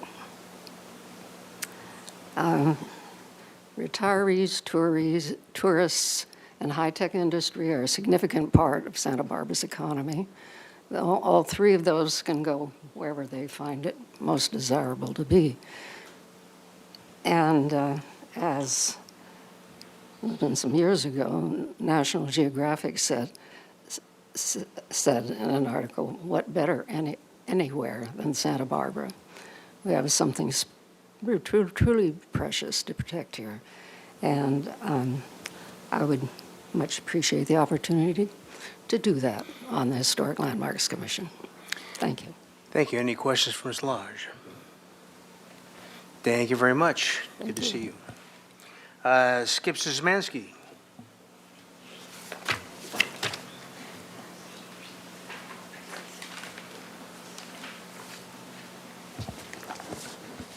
Good afternoon, Mayor Rouse and council members. And I too send well wishes to Eric Friedman. My name is Skip Szymanski, and I applied for the Housing Authority Commission position. I am willing and able to serve if appointed. My background, I had the pleasure of working at the Housing Authority of the City of Santa Barbara for 31 years until my retirement in January 2024, where in the later years I served as the Deputy Executive Director. Many of you know me through the Housing Authority, and I would like to think that we developed a professional and respectful relationship throughout all of those interactions. My desire to serve as the Housing Authority Commissioner is to provide support for what I consider to be an excellent agency with a critical cause. I feel the agency is in great hands with its existing leadership, staff, and commissioners. It is my hope that my experience will help continue its legacy. I am very familiar with all of the agency programs, and I have direct experience with all of the housing and service programs. I have extensive experience with the agency's affordable housing development, having been directly involved in property acquisition, funding, rehabilitation, and project design and development. I could go on, but I think my background speaks for the presentation. So thank you for providing me the opportunity to apply in a capacity that will allow me to serve the community. Thank you. Any questions for Mr. Szymanski? Thank you. Linda Tucaccio? And Mr. Mayor, this person is online, so I will unmute her right now.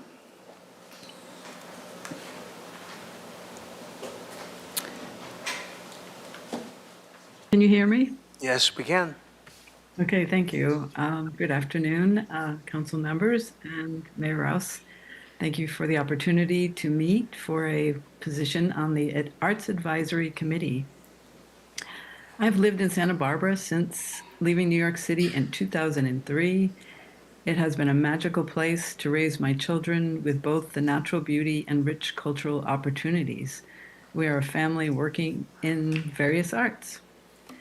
I have both the bachelor's and master's degree in fine arts, and I continue to pursue my interest in poetry at Naropa University's summer writing program. In 2023, I participated in a month-long arts and culture residency in Greece, where I gave a presentation of my paintings in a theater with 2 other residents and had a solo exhibition of paintings and poems at the residency. It was preceded by a collaborative performance with another poet and a dancer. We read our poems, and the dancer responded to them with original choreography. I've read my poetry here in Santa Barbara and also exhibited here in Santa Barbara and across the country. 4 of my paintings are installed in the Coral Casino's new Wellness Center. And I am currently collaborating with 6 poets on an ekphrastic book that contains my art. The book is scheduled to be published in 2025. And all in all, I am interested in a wide spectrum of cultural expression. I value the presence of the arts in our community and believe it is a necessity that must be available to everyone because it celebrates our shared humanity. I would be happy to have the opportunity to serve this community in supporting the arts with the members of this committee. I'm just giving you a background to know that I am passionate about art and would love to support Santa Barbara in this way. All right, very good. Thank you. Any questions for this applicant? All right, thank you very much. Thank you. Eileen White-Reed?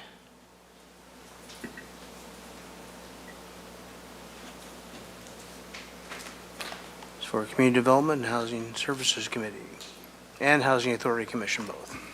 Thank you, Mayor Rouse, and thank you, council members, in particular, my council member of my district, Council Member Sneddon. I'm a Santa Barbara resident, part-time since 1993, full-time since 2023. I'm a former Wall Street Journal reporter. I've had a second career for the past 20 years in nonprofit management, from which I recently retired as a CEO. In addition to bachelor's and master's degrees, I hold a certificate in nonprofit management from the Center for Nonprofit Management in Los Angeles. I also hold a certificate in grants management from the Foundation Center in Washington, D.C. Thank you. Thank you. Any questions for this applicant? Ms. Sneddon? Thank you. Hello, Ms. Reed. I just want to clarify for the Community Development and Human Services Committee, you're in the category of downtown neighborhood, and I just wanted to confirm that's the category. Mr. Mayor and Councilmember Seddon, I will check. Okay, thank you. So we'll check on that. And then since you've applied for a couple different things, and thank you for that, do you have a order of preference? I sit on the Santa Barbara County Human Services Commission as well. And so if there were a choice, I think I would choose housing for the city. Okay. Thank you so much. Thank you. Okay, further questions? All right, thank you very much.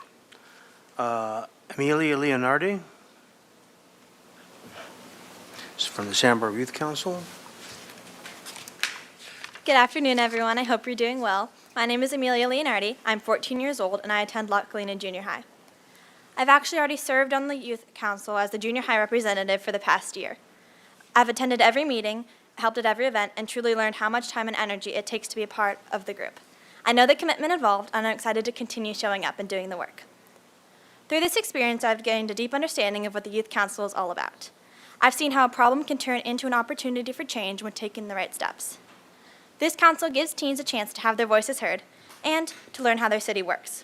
It's also helped me grow as a leader, building skills in event planning, communication, and collaborating while connecting with other passionate students who also want to make a difference. Having spent the past year as a non-voting member, I've observed how the council operates and gained a lot of experience from the current members, especially as many of them are graduating this year. I've gained firsthand experience on what it is like to run events like the Youth Speak Out and have a clear sense of what works and what we can improve moving forward. Outside of the council, I also serve as the ASB Vice President at La Colina Junior High, a role that's helped me to really develop my leadership skills and my confidence in working with others. I'm someone who really enjoys bringing ideas to life and thrives in group settings where creativity and focus are both valued. One of the things that drives me to connect with the Youth Council is the belief that teens feel connected to each other, their community, and the city they live in. I deeply care about creating a sense of belonging, and that's what I really think that the Youth Council does. And that's why I want to continue to be a part of it. A particular passion of mine is helping connect teens with other generations. I've spent time volunteering in senior citizen homes and have seen how meaningful those interactions can really be. There's so much to be learned from both younger and older generations, and I believe that teenagers are in a unique position to bridge that gap. I'd love to help create events or programs that bring youth and seniors together to learn and support from one another. Thank you. Thank you. Any questions for this applicant? Mr. Gutierrez. So what would you say after already serving on the council as an observer, what would you say are some of the issues you'd want to focus on if you become a voting member? Totally. I really think that people feeling connected to their city and aware of what is happening is important. I really liked how we talked with people who are running for city council and asked them questions, and I thought that was a good way to help people feel connected with what's happening. And I think that will help teens in lots of ways, get outside of the house with social media, and if we can find more ways to have them understand what's happening. Thanks for bringing up the social media aspect. How do you feel that the Youth Council's presence on social media is going?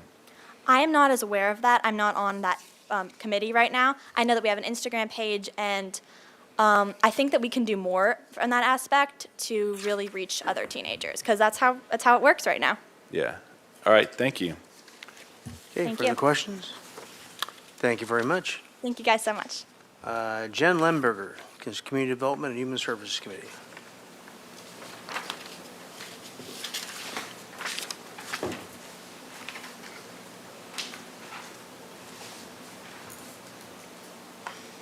Hi, Mayor and City Council. Jen Lemberger.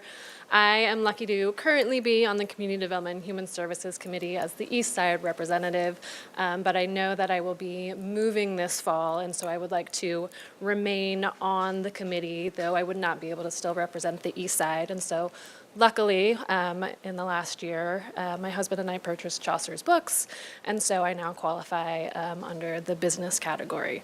And so I'm looking to take the opportunity in advance to switch those roles so that the East Side position opens and I can move into the business role. And this is a committee that I've been on for the last 2.5 years. I am lucky to currently serve as the chair, and so this is just a proactive move to hopefully remain on the committee. All righty, very good. Any questions for Ms. Lemberger?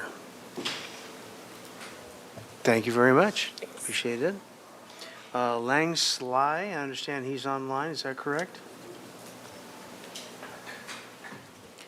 Yes, Mr. Mayor. And Lang Sly, I see you're on in two ways, so I'm unmuting you or allowing you to unmute the first way. Housing Authority.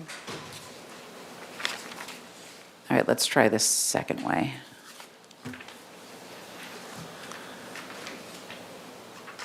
Lang Sly, you can unmute yourself and go ahead and talk.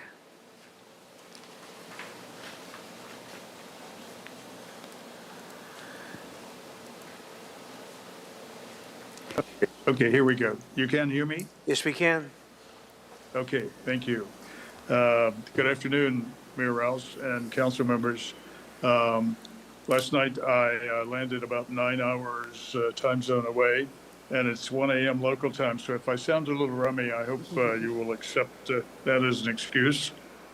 I have some history with this, serving this city. I was on the Harbor Commission for 5 years, and I had the honor of chairing that commission 3 or 4 years ago. I'm also on year 10 of a 2-year commitment to the Citizens Bond Oversight Committee, which works with the school district on the activity on school bonds. So professionally, I was a commercial real estate lender for 10 years. For 20 years, I co-owned and was president of a commercial development company in Seattle, which did different kinds of projects, but we did include in our project scope apartments and retirement housing. And after retiring from that, after a couple of years of retirement, I served for 10 years as director of West Coast acquisitions for a multi-billion-dollar private equity fund acquiring and managing their properties on the West Coast. So 40 years of experience. I think I've made all the mistakes you can make, sometimes more than once. So hopefully that's given me some insights to do things that work and not do things that don't work. So I think I'm well suited for the Housing Authority. I've looked at a number of projects that they've done, and I've been impressed with the effectiveness of what they've done. Is very important, and I would love to be a part of that group. I will try to answer any questions you have. Okay, any questions for this applicant? All right, thanks very much. Thank you. Carter Sanders. This is for the Santa Barbara Youth Council. Good afternoon, and thank you for the opportunity to speak with you today. My name is Carter Saunders. I'm in the 7th grade at La Colina and a junior high representative on the Santa Barbara Youth Council. I am here to apply for the member-at-large position and so I can continue contributing to our city in a more impactful way. I'm fully committed to the time and responsibility this position requires. Balancing schoolwork with extracurriculars has taught me how to manage my time well. Through my experience on the council, I've seen how it gives young people a voice in city decisions, from helping with teen mental health to hosting impactful events like Youth Speak Out. I've served on the marketing subcommittee and have been described as a great listener and strong team player by friends and teachers. Being a non-voting member on Youth Council showed me how it worked and what it did exactly. I want to be a member at large so I can take on more responsibility, help represent a broad range of youth voices, and turn more ideas into action, especially from people who may not always feel included. I care deeply about issues like mental health, public safety, environmental action, and youth engagement. And I believe the Youth Council can be a force for real change in all of these areas. Teen leadership is important because it's our future. And when we get involved, we grow as leaders, bring fresh ideas, and inspire others to speak up too. I want to share my strengths in thoughtful listening, collaboration, and creativity to help others feel heard and work together to find solutions. And with strong support from my family, I will have no conflicts that would prevent me from fully participating. I'm ready and excited to keep making a difference through the Youth Council, and I appreciate your consideration. Thank you. Any questions for Mr. Saunders? I got one. Mr. Gutierrez? Thank you for applying again, and similar questions as for the other candidates. What would you want to focus on when you become a voting member? Well, I think when I become a voting member, I want to specifically focus on like more things to do on like State Street and such like that, because I feel like that's like it used to be so much better for teens and everything, but then ever since COVID, it's been kind of boring and just not. I've heard some people don't even feel safe there because of the homeless people, so I think that would be a great place to focus on. And how do you feel about e-bikes? Well, I don't know. I think there's definitely some positives and negatives. A lot of people I don't think really know the like rules of the road when riding an e-bike, and when you're going like 30 miles an hour or however fast they go, you really need to know that. So then that could be like that. So they're dangerous, but if there's like I'm not sure exactly what to do on it, but there's definitely positives and negatives to e-bikes. All right, thank you. Further questions? All right, thank you very much. Wyatt Wagner? Also for the Youth Council.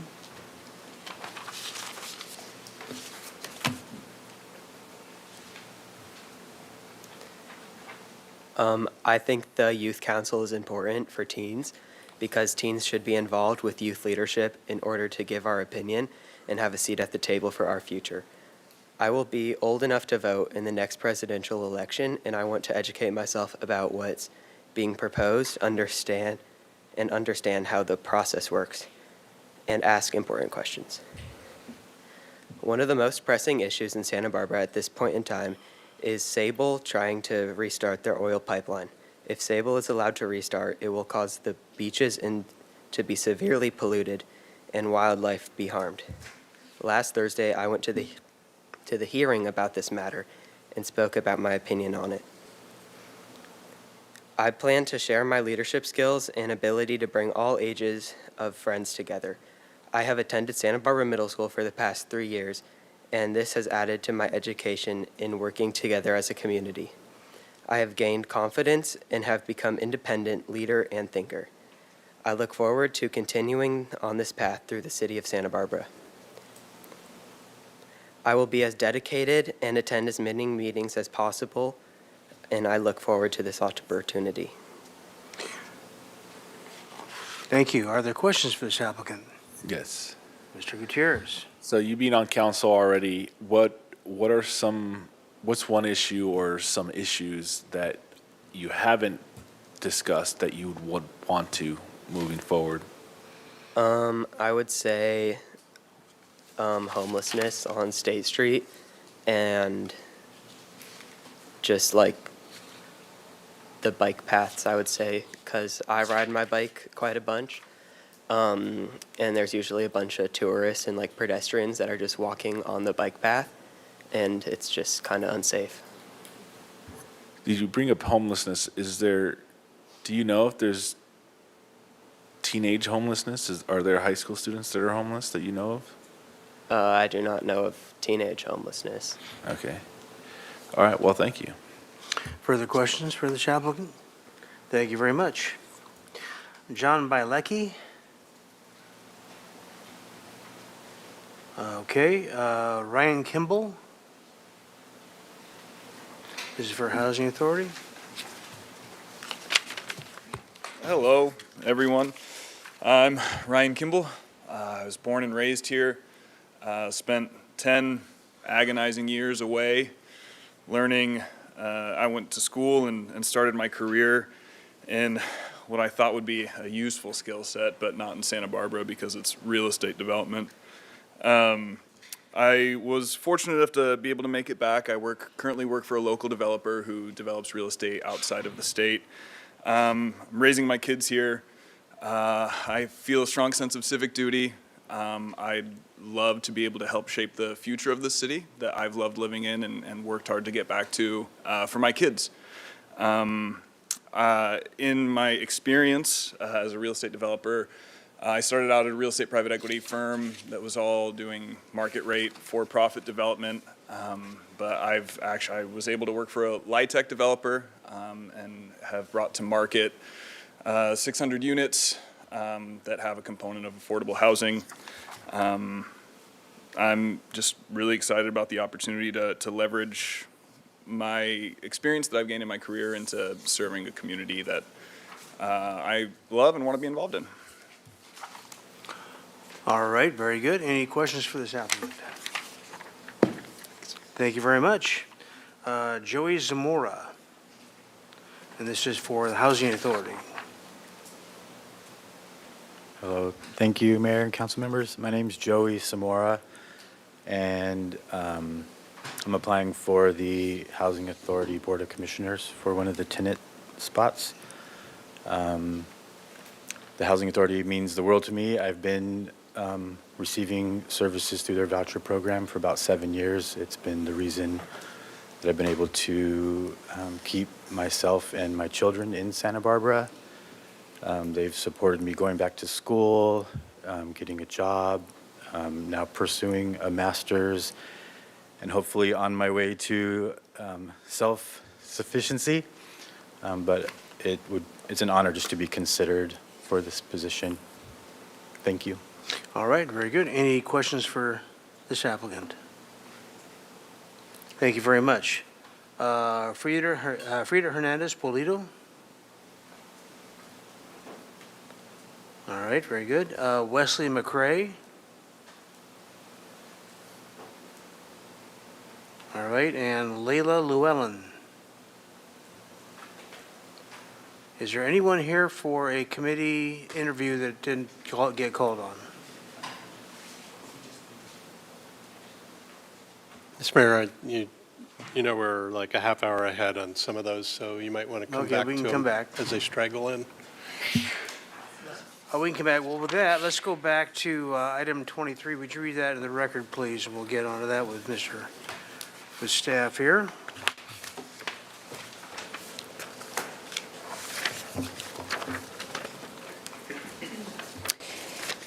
Yes, item 23 is city workforce vacancies, recruitment and retention trends, Assembly Bill 2561.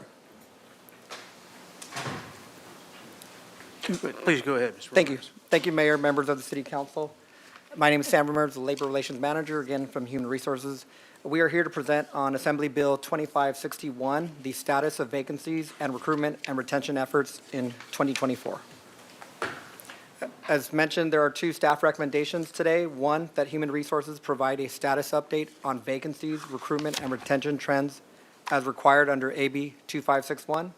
And two, that the City Council receive a presentation from bargaining units that elect to discuss vacancies within its unit and to hold a public hearing and take any public comment pertaining thereto.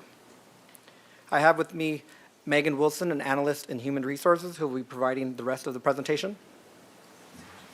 Good afternoon, Mayor and council members. Thank you for the opportunity to speak with you today.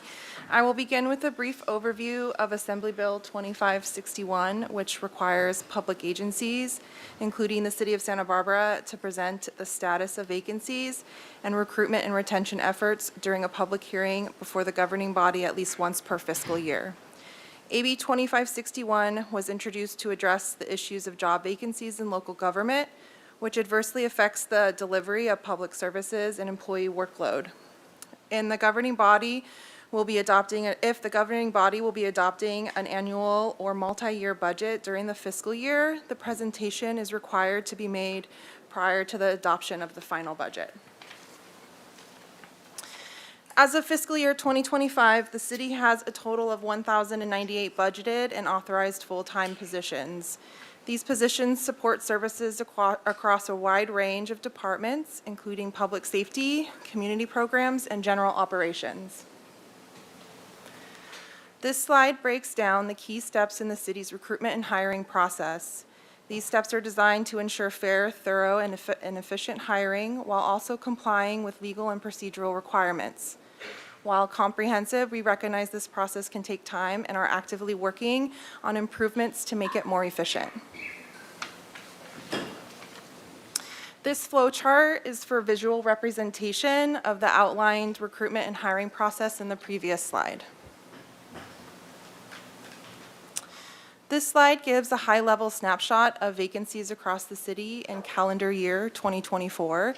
This chart is intended to provide understanding of the staffing fluctuations throughout the year. It shows how many positions were vacant each month throughout the year.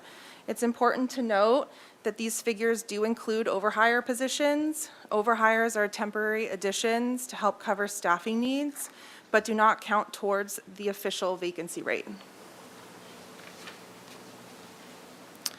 This slide breaks down the overall recruitment statistics for calendar year 2024. We had 207 vacancies that were successfully filled over the course of the year. Of those, 101 were filled by external candidates, which accounts for 49% of all hires. This shows the city is attracting talent from outside of our organization. 106 positions were filled internally, representing 51% of the hires, which demonstrates that over half of our hiring came from within, supporting employee growth and advancement. This slide breaks down the key reasons vacancies were created during 2024, giving us insight into overall retention and workforce movement. A total of 166 vacancies were created during the year. 2 of those were from newly budgeted positions representing growth in our workforce. 77 vacancies came from internal promotions, which is a positive indicator of career mobility within the city.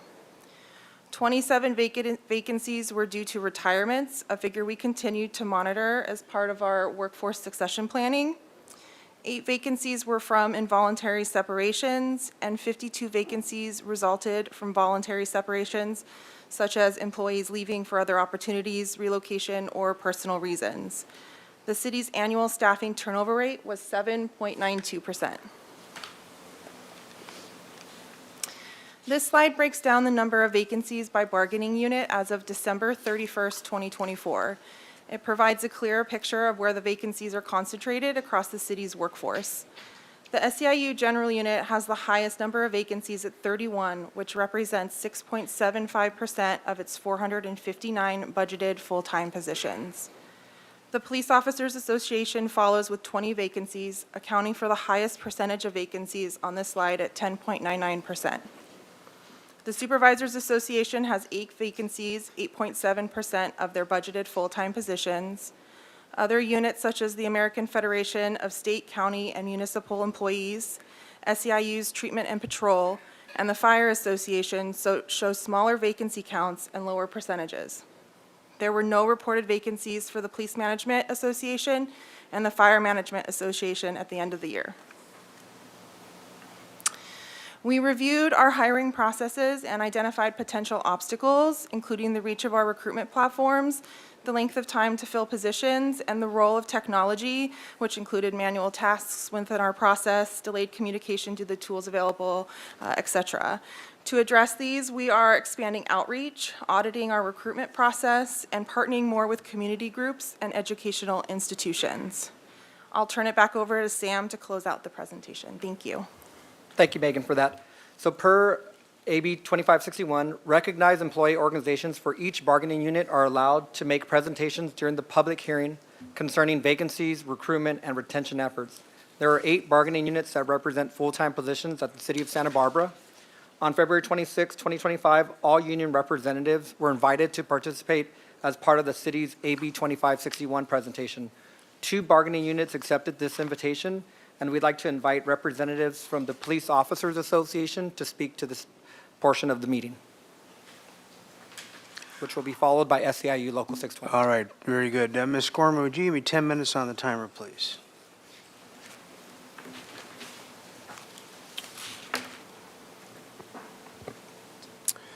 Council members, thank you for the opportunity to address you today. My name is Adam Mick. I'm a peace officer with the Santa Barbara Police Department. I've been there for a little over 8 years now. I'm a POA board member, and I'm here today representing the board and our membership. I have 4 kids, all of which are engaged in various sports activities. There's a curious thing I observed with team sports, specifically baseball. After each game, the coach will take turns highlighting the strengths and more often weaknesses of the game and try to motivate and persuade the kids to play better. Each coach gets a chance to speak, and usually there's 4 coaches, so this pep talk will go on for what feels like forever. And usually their criticisms and attempts to inspire the kids just overlap with what the previous coaches said. I look at the kids as this is happening and can tell after the first coach that all the kids have completely checked out. They get the general idea that they didn't play well, but they stop listening after the first coach. I say this because, like these coaches, in the post-game speech, this council has heard from numerous other people about their criticisms and disagreements with the compensation survey that was done. So to that end, I am only going to reiterate what previous people have said before me. We disagree with the analysis, the conclusions, and the methodology used by the survey, and it was reassuring to hear the council's pointed questions and criticisms about it when Siegel presented. 3 years ago, this bargaining unit entered into our current contract with the city. During those negotiations, the city representatives acknowledged the hiring and retention difficulties that our department faced. The city took bold steps with a package that combines salary and longevity incentives in an effort to make us more competitive with our neighboring agencies and refill the ranks that had been depleted over the years. 3 years have gone by, and the numbers show that it did not have the dramatic effect that it was hoped for. Over the contract period from 2022 to 2024, the department hired 41 officers and lost 36 of them. The department continues to lose officers to retirement, lateral transfers, and people leaving the profession altogether. Recruiting continues to be a challenge, and we're barely hiring enough officers to offset the ones that we're losing. Chief Gordon recognizes the challenging environment and difficulties in hiring, which is why she's pursuing a hiring bonus for new hires. Just in the last 30 days, we've lost 4 seasoned officers to a nearby agency in Ventura County. Before that, we lost 2 seasoned officers to Santa Maria PD, and before that, 2 that lateral to Oxnard PD. All these officers moved to agencies that are within their community. As I said before, the city made a bold and aggressive move in our last round of negotiations to incentivize recruits to come to the department and stay here. However, surrounding agencies have been even more aggressive. Currently, Oxnard Police Department's top step officer's base salary is equal to our department's. But in 3 months, it will be 6% higher, and in about a year from now, it will be 13% higher. Santa Barbara Police Department is a commuter agency. A large majority of our members commute about 2 hours a day to get to work. They're passing by the agencies that I just mentioned on their drive-in and seeing that they're paying the same and often higher than our agency does. We're not keeping up, and these recent departures are a symptom of that. The city and the department have put an emphasis on hiring people that live locally, which is smart. The people that live here and grew up here have an ingrained knowledge of the people and culture of the city. They have a stake in the welfare and policing of where they live. However, the locals are few and difficult to find, as evidenced by the small number that we've been able to hire. As I said earlier, the majority of this department commutes a long distance to work here. We're all members of different communities, and we leave those communities to come work here. There used to be an incentive to do this, but as the agencies where we live have become more competitive, it has many people wondering why they're leaving their community to come up here and do this difficult job somewhere else. Chief Gordon has taken meaningful steps using the means and levers at her disposal to provide much-needed upgrades to the department's equipment, explore better scheduling, and improve the quality of work life. A new station is on the horizon. These are all things that will help bring us to the level of surrounding agencies. But in our view, the city needs to make its salary and benefits more competitive to help her reach her goal, which is to fill the ranks of the department and make it excellent, a place where employees see opportunities to grow. But that takes more bodies. And that's where the city needs to, again, take bold steps like last time to reinforce its commitment to public safety and the health of the department for years to come. Thank you for your time. Thank you. Next, Mayor, I'd like to call up the representatives from SEIU Local 620.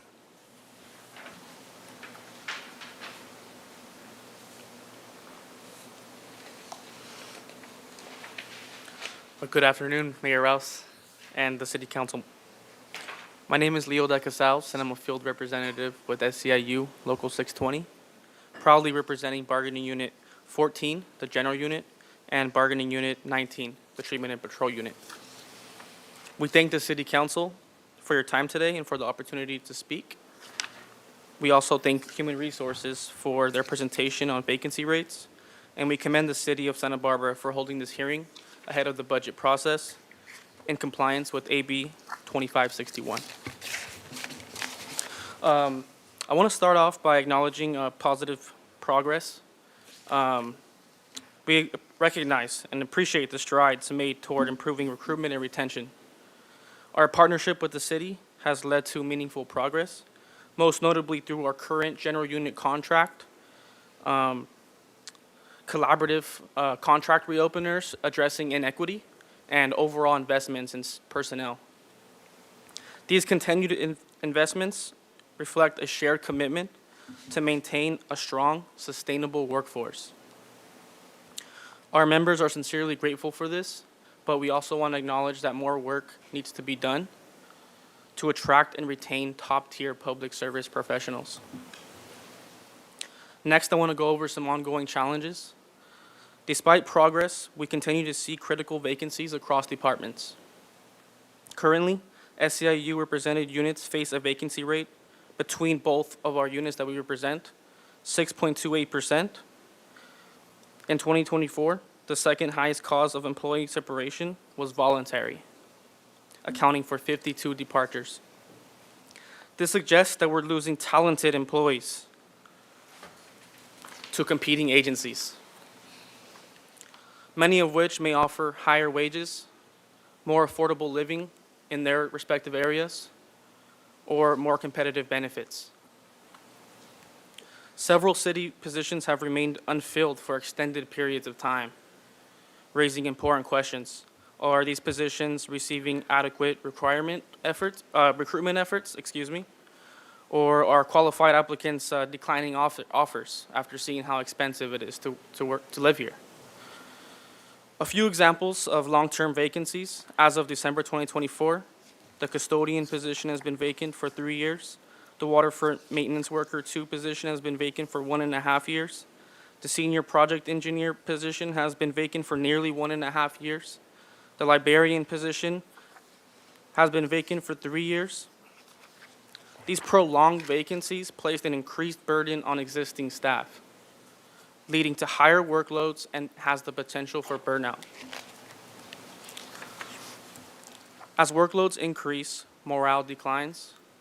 This may have a ripple effect on other employees, pushing them to seek opportunities elsewhere. Additionally, the volume of applicants varies widely by position, another important consideration in recruitment strategies. A few examples of recruitment interests include the information technology technician had 99 applicants. The waterfront maintenance worker 2 position had 262 applicants. The library system analyst position only had 10, whereas positions like the administrative specialist position had 0. While some roles receive a high number of applications, they still remain unfilled. Others, like the administrative specialist, receive no applicants due to the lack of recruitment activity or not posting the job. These patterns raise concerns about outreach, hiring practices, and whether the city is fully capitalizing on available interest in public service careers. Next, I want to go over some recommendations Local 620 has. We recognize the difficulty of maintaining a strong workforce amid a high living cost and competitive labor market. To help reduce turnover and fill vacancies, we respectfully offer the following recommendations. Number 1, lead the market on compensation. Ensure salaries are competitive with neighboring jurisdictions. Cost of living adjustments, or COLAs, should reflect the true cost of living in Santa Barbara and surrounding communities. Please note that our MOU with the Treatment and Patrol Unit expires at the end of this year. This means we're going to be back at the bargaining table with the City of Santa Barbara, and we hope that this is taken into consideration. Number 2, reevaluate hiring practices. This is an opportunity to explore new ideas. This includes reviewing the minimum qualifications and certifications for positions, simplifying supplemental questions during the hiring process, and inviting labor leaders to hiring panels and eliminating unnecessary barriers that may discourage future applicants. Number 3, prioritize and fund recruitment efforts. Fully utilize these budgeted funds to actively recruit for vacant positions, particularly those that have remained open for extended periods of time. It is also important to note that of the 9 of the 38 vacant positions within our bargaining units, 9 of the 38 vacant positions within our bargaining units have not been open for recruitment yet. Number 4, support and implement the 2025 classification and compensation study. First, we would like to thank the council today for articulating the desire to become market leaders. Second, we will also like to thank the council for clearly directing staff to revise the study to reflect the cost of living rather than the cost of labor when reviewing classifications. We appreciate the city's work with Siegel and believe that implementing updated recommendations will be essential to improving both recruitment and retention efforts moving forward. In closing, Local 620 stands ready to continue our collaboration with the city to build resilient, well-staffed, and community-driven workforce. Together, we can address these challenges head-on and ensure that the city of Santa Barbara remains a model employer. Thank you so much for your time and consideration. Thank you. Mr. Mayor, if follow up on anything, or? We're open to any questions that the council may have, mayor, members of the council, or to hear any feedback. Okay, very good. Well, since this is a non-action item, we can do both questions and comments together. So if anybody would like to jump in? And Mayor, public comment as well. Make sure you open. Oh, do we do, yeah, I forgot about that. Do we have a public comment speakers? I don't have any speaker slips here. Ms. Corman, do we have that online? No raised hands, Mr. Mayor. Thank you. Okay. With that, we'll move on to Ms. Sneddon. Thank you, Mayor Rouse, and thank you for this opportunity. And I think it really matches where we're seeing the vacancies are the units that came forward to speak today, and it's very helpful. I'll speak for myself, but I think it's helpful for us at council to be hearing directly from you in response to this. And we've been talking a long time about vacancies, vacancy rates, and what can we do about it. And I find it incredibly helpful to have a list of recommendations, which I'll, as a comment, say I completely agree with the recommendations as set forward. And from both units, and with really, really true thank you for so clearly bringing those forward to us. And then I suppose my question is, how will we incorporate this input? What is the process? If I may, Mayor and members of the City Council, if I can go back to our presentation, we have a flow chart that just requires a number of steps to fill vacancies. Some of them are part of, MOUs, some of them are part of our municipal code, some of them are part of just best practices within human resources. So we are constantly evaluating the challenges that might be, that might prevent us from bringing people and staff on board in a timely manner. But our goal, both as an organization and human resources, is to hire and retain the best.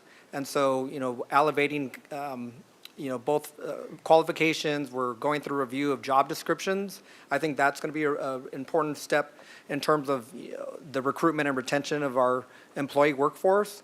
And so there's a series of tools that we're exploring and utilizing at this moment to be able to address the comments that were brought up, not just today, but that have been brought up, over the last couple of years as well. And some of the challenges that were pointed out today, they're not unique to Santa Barbara.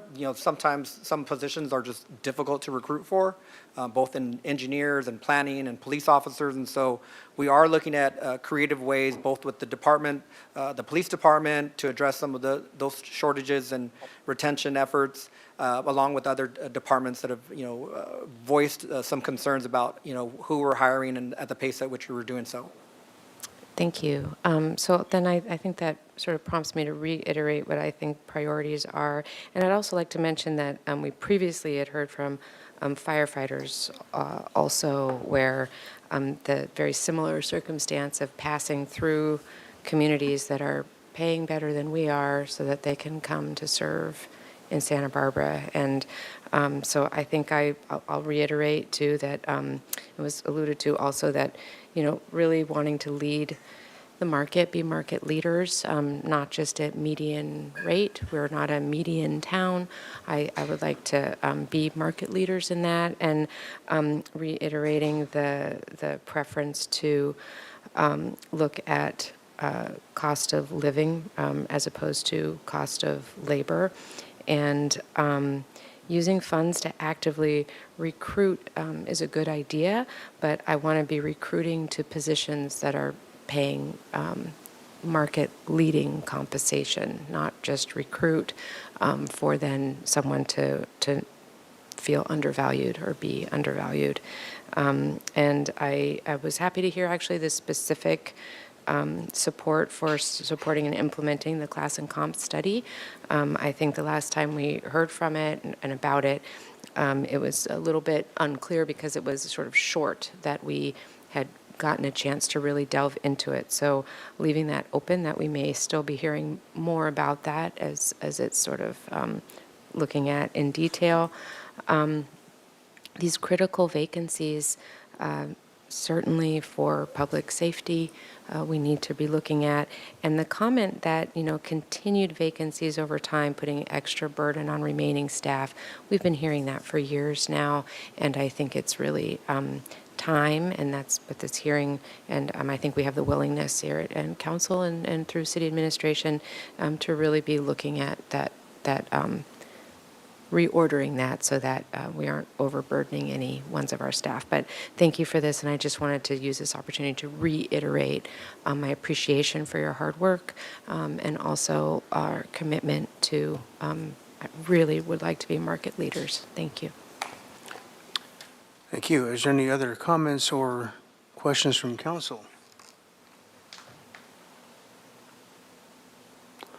All right, well, thank you very much for the presentation. What we'll do, since we're still ahead of, a little bit ahead on a few of the scheduled interviews, we'll go ahead and do our council member engagements and council member committee assignments now, and then go back to interviews. Anybody have anything about that was very engaging or interesting? Ms. Snedden. Thank you, Mayor Rouse. It's been a couple weeks, so I think there are a few things. I'll just put them all together. I was delighted to have Alelia Parento come and visit a classroom in projects and sustainability, and really was so engaging and got students so excited that many of them are interested in working for the city or what careers those could be. So special thank you to Alelia Parento. Attended CCRB, actually a couple CCRB meetings, Kachuma Conservation and Release Board meetings. We did have a Sustainability and Resilience Committee meeting, Kachuma Operation and Management Board meeting, and also a separate operations meeting specific to updating the risk and resiliency assessments, and that was good to look at. Water Commission, we heard about updates and the progress on the Vic Trace Reservoir. In the Creeks Committee, really a lot of incentives for updating your rain barrels or rain gardens, and actually cash incentives for those. So that's worth looking into if you're interested in that. I attended the Southern California Edison EOC response to wildfire and wind events and response and recovery. It was mainly a report out of what we can do, and there were a lot of questions in those chats from other community mayors and leaders that, questions about what more we can be doing, and especially with undergrounding.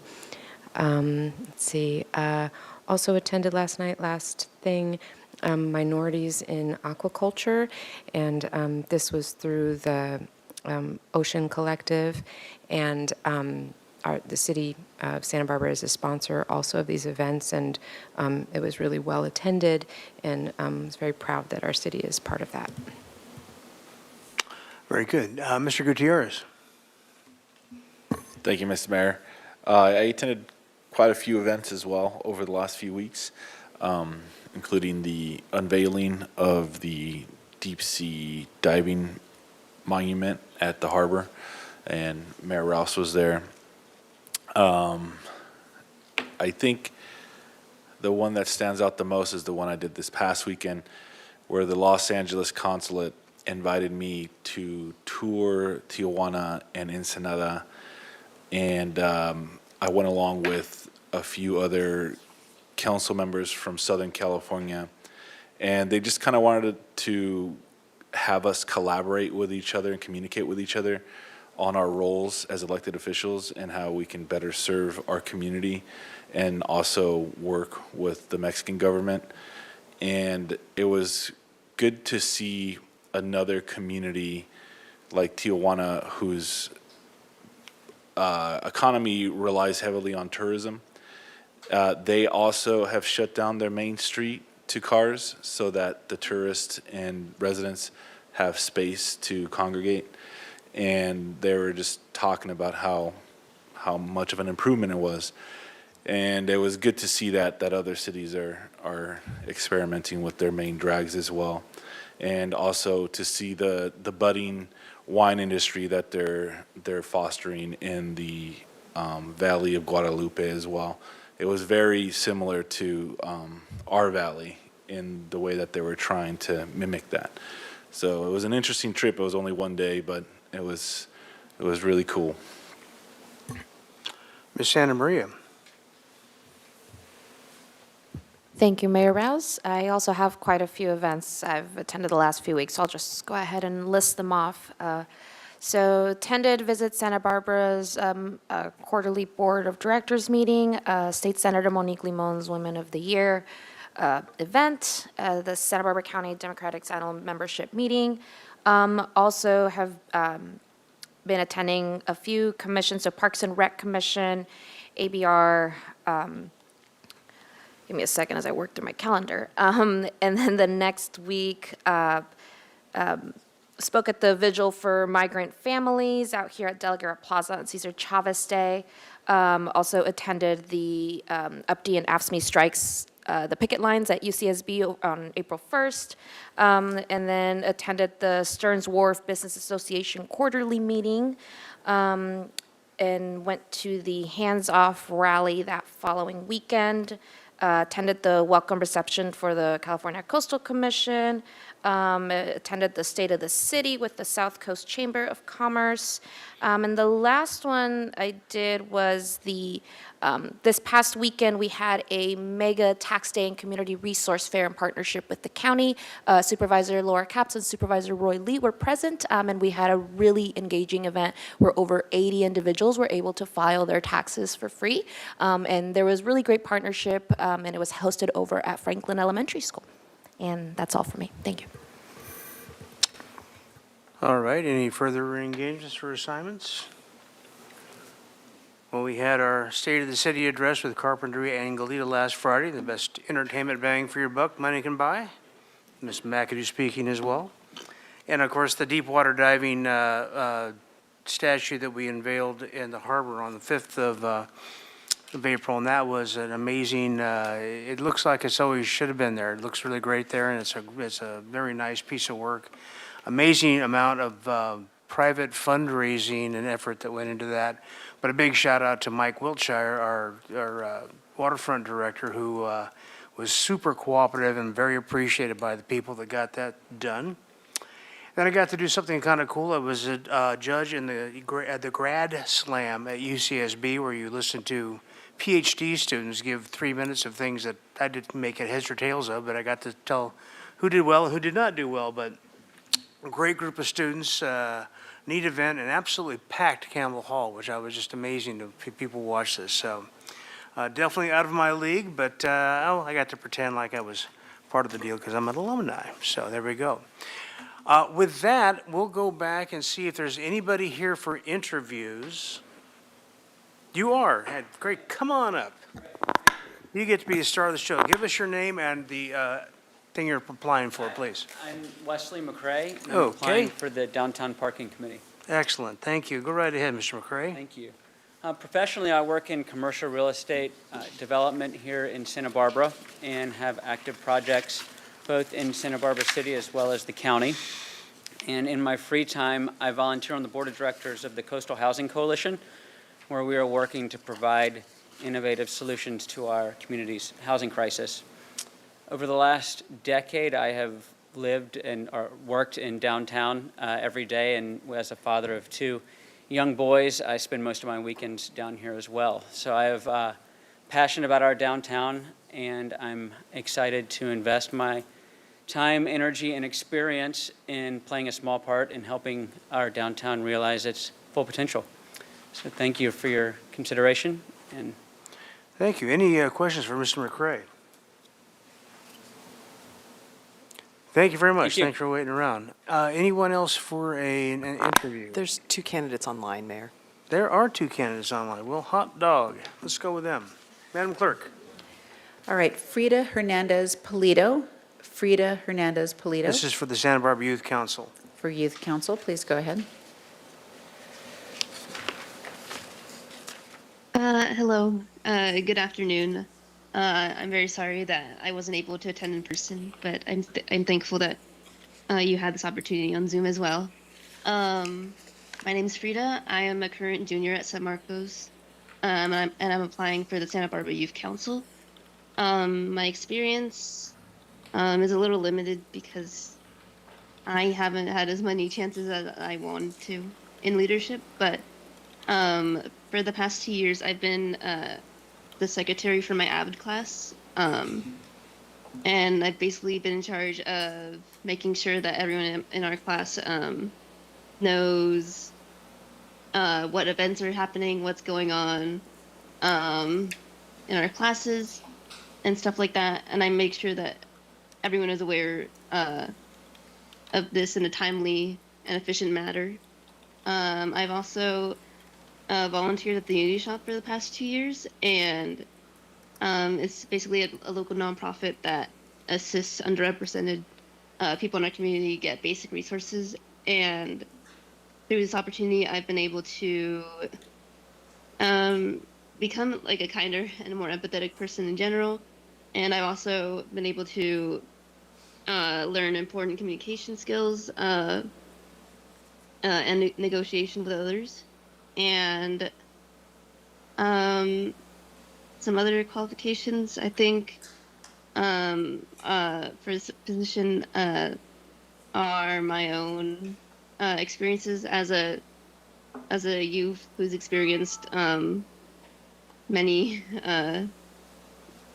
situations in Santa Barbara, including housing crises, poverty, etc. And I think that allows me to understand not only the solutions that are most needed for youth in our community, but also in general to like allow people to better access these resources. I've also I also really value the communication with others, even though I'm pretty shy. I really like to hear everyone's opinion and their understanding level of certain situations so that we can all work together to find better solutions for all people. I'm also a very organized person, and I'm very committed to the upliftment of people in our community, and especially people who have been historically marginalized. And yeah, thank you for this opportunity. All right, very good. Thank you very much. Are there any questions for this applicant? All right, thanks very much for calling in. Do we have another one online, please? Yes, Mr. Mayor, we have one final person online, Leila Llewellyn, who is a candidate for Santa Barbara Youth Council.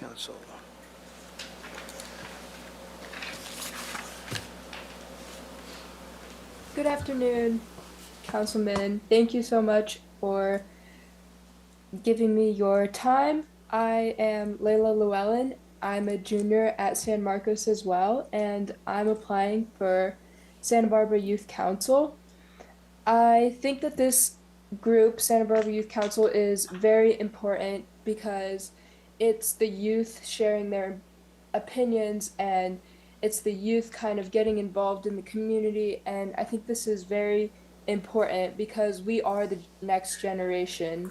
So youth leadership is very essential. And, you know, we will be the people who are going to be the next leaders, whether it's in the city or just out in your everyday job. And I have some leadership experience in many different areas. I'm a Santa Barbara County lifeguard, which is obviously leadership because people rely on me for their safety of themselves and their children, and it's super important for me to be able to step into a leadership role and stay focused, stay alert, and you know, sometimes you do have to break up some conflicts and really just show your leadership all throughout many different ways. I'm also the captain of my cross country team, where I am looked up to by younger classmen, and I'm really just setting an example for them. I'm leading and being the person that they can come to with any questions or any concerns, or really just what to do or like how to get better. And I'm always there for an advice for them. And I'm also the president of National Charity League, class of 2026, where I plan and organize and run meetings, and I effectively communicate with both our class and our grade level advisor. I am an ambassador at Cottage Hospital, which I use my leadership skills in many different ways. 90% of the people coming into the hospital aren't there for a good reason. So it's really important for me to be there and just kind of show my empathy, show that I'm there for them, and really just allow people to have, even if it's just a slightly better experience than they would have had, then that's really, really important to me to make a difference in the community and in people's daily lives when they need someone to support them the most. I am also a part of a leadership academy at San Marcos where I practice public speaking. I've run many local community drives, and this academy really focuses on like serving the community. And I've seen in Santa Barbara some issues with obviously like cost of living and stuff. It is not uncommon, unfortunately, anymore to have teachers that have left or people that, you know, just can't afford to live here anymore. And I know that this is a very complicated issue, but it is affecting our youth because our teachers are leaving at a time where, you know, education from the pandemic is kind of at a low right now. And this is really affecting our students because the more experienced teachers and teachers that have been teaching for so long in Santa Barbara are all of a sudden leaving because they just simply can't afford to be here anymore. And I've also seen this issue in people my age, like we are all going off to college soon. And obviously we want to come back to Santa Barbara and serve our community here, but I know I've talked to many people my age and they don't know whether or not they can even come back to Santa Barbara because of the cost of living. And there's also like a shortage of healthcare workers. And so I just think that it's really important to maybe come up with solutions for affordable housing or even just ways to get people to be able to come back to Santa Barbara and really All right. give back to the community that they grew up in. And yeah, and I also think that I would be a good candidate for youth council because of my ability to connect with people. And I think that this is a talent that I feel like is very important in leadership and would be very important in youth council because people feel comfortable approaching me with their problems and I'm able to build real connections with people, and that's very important in being in youth council because then I would voice my opinions and speak on their behalf of issues that they feel need to be addressed. And I think that it's such a great opportunity to get up and lead for my community. And yeah. Okay, very good. Any questions for this candidate? All right, thanks very much for calling in. Appreciate it. Thank you. And with that, I believe we are adjourned. I think we've covered all the bases. Thank you. 4:47.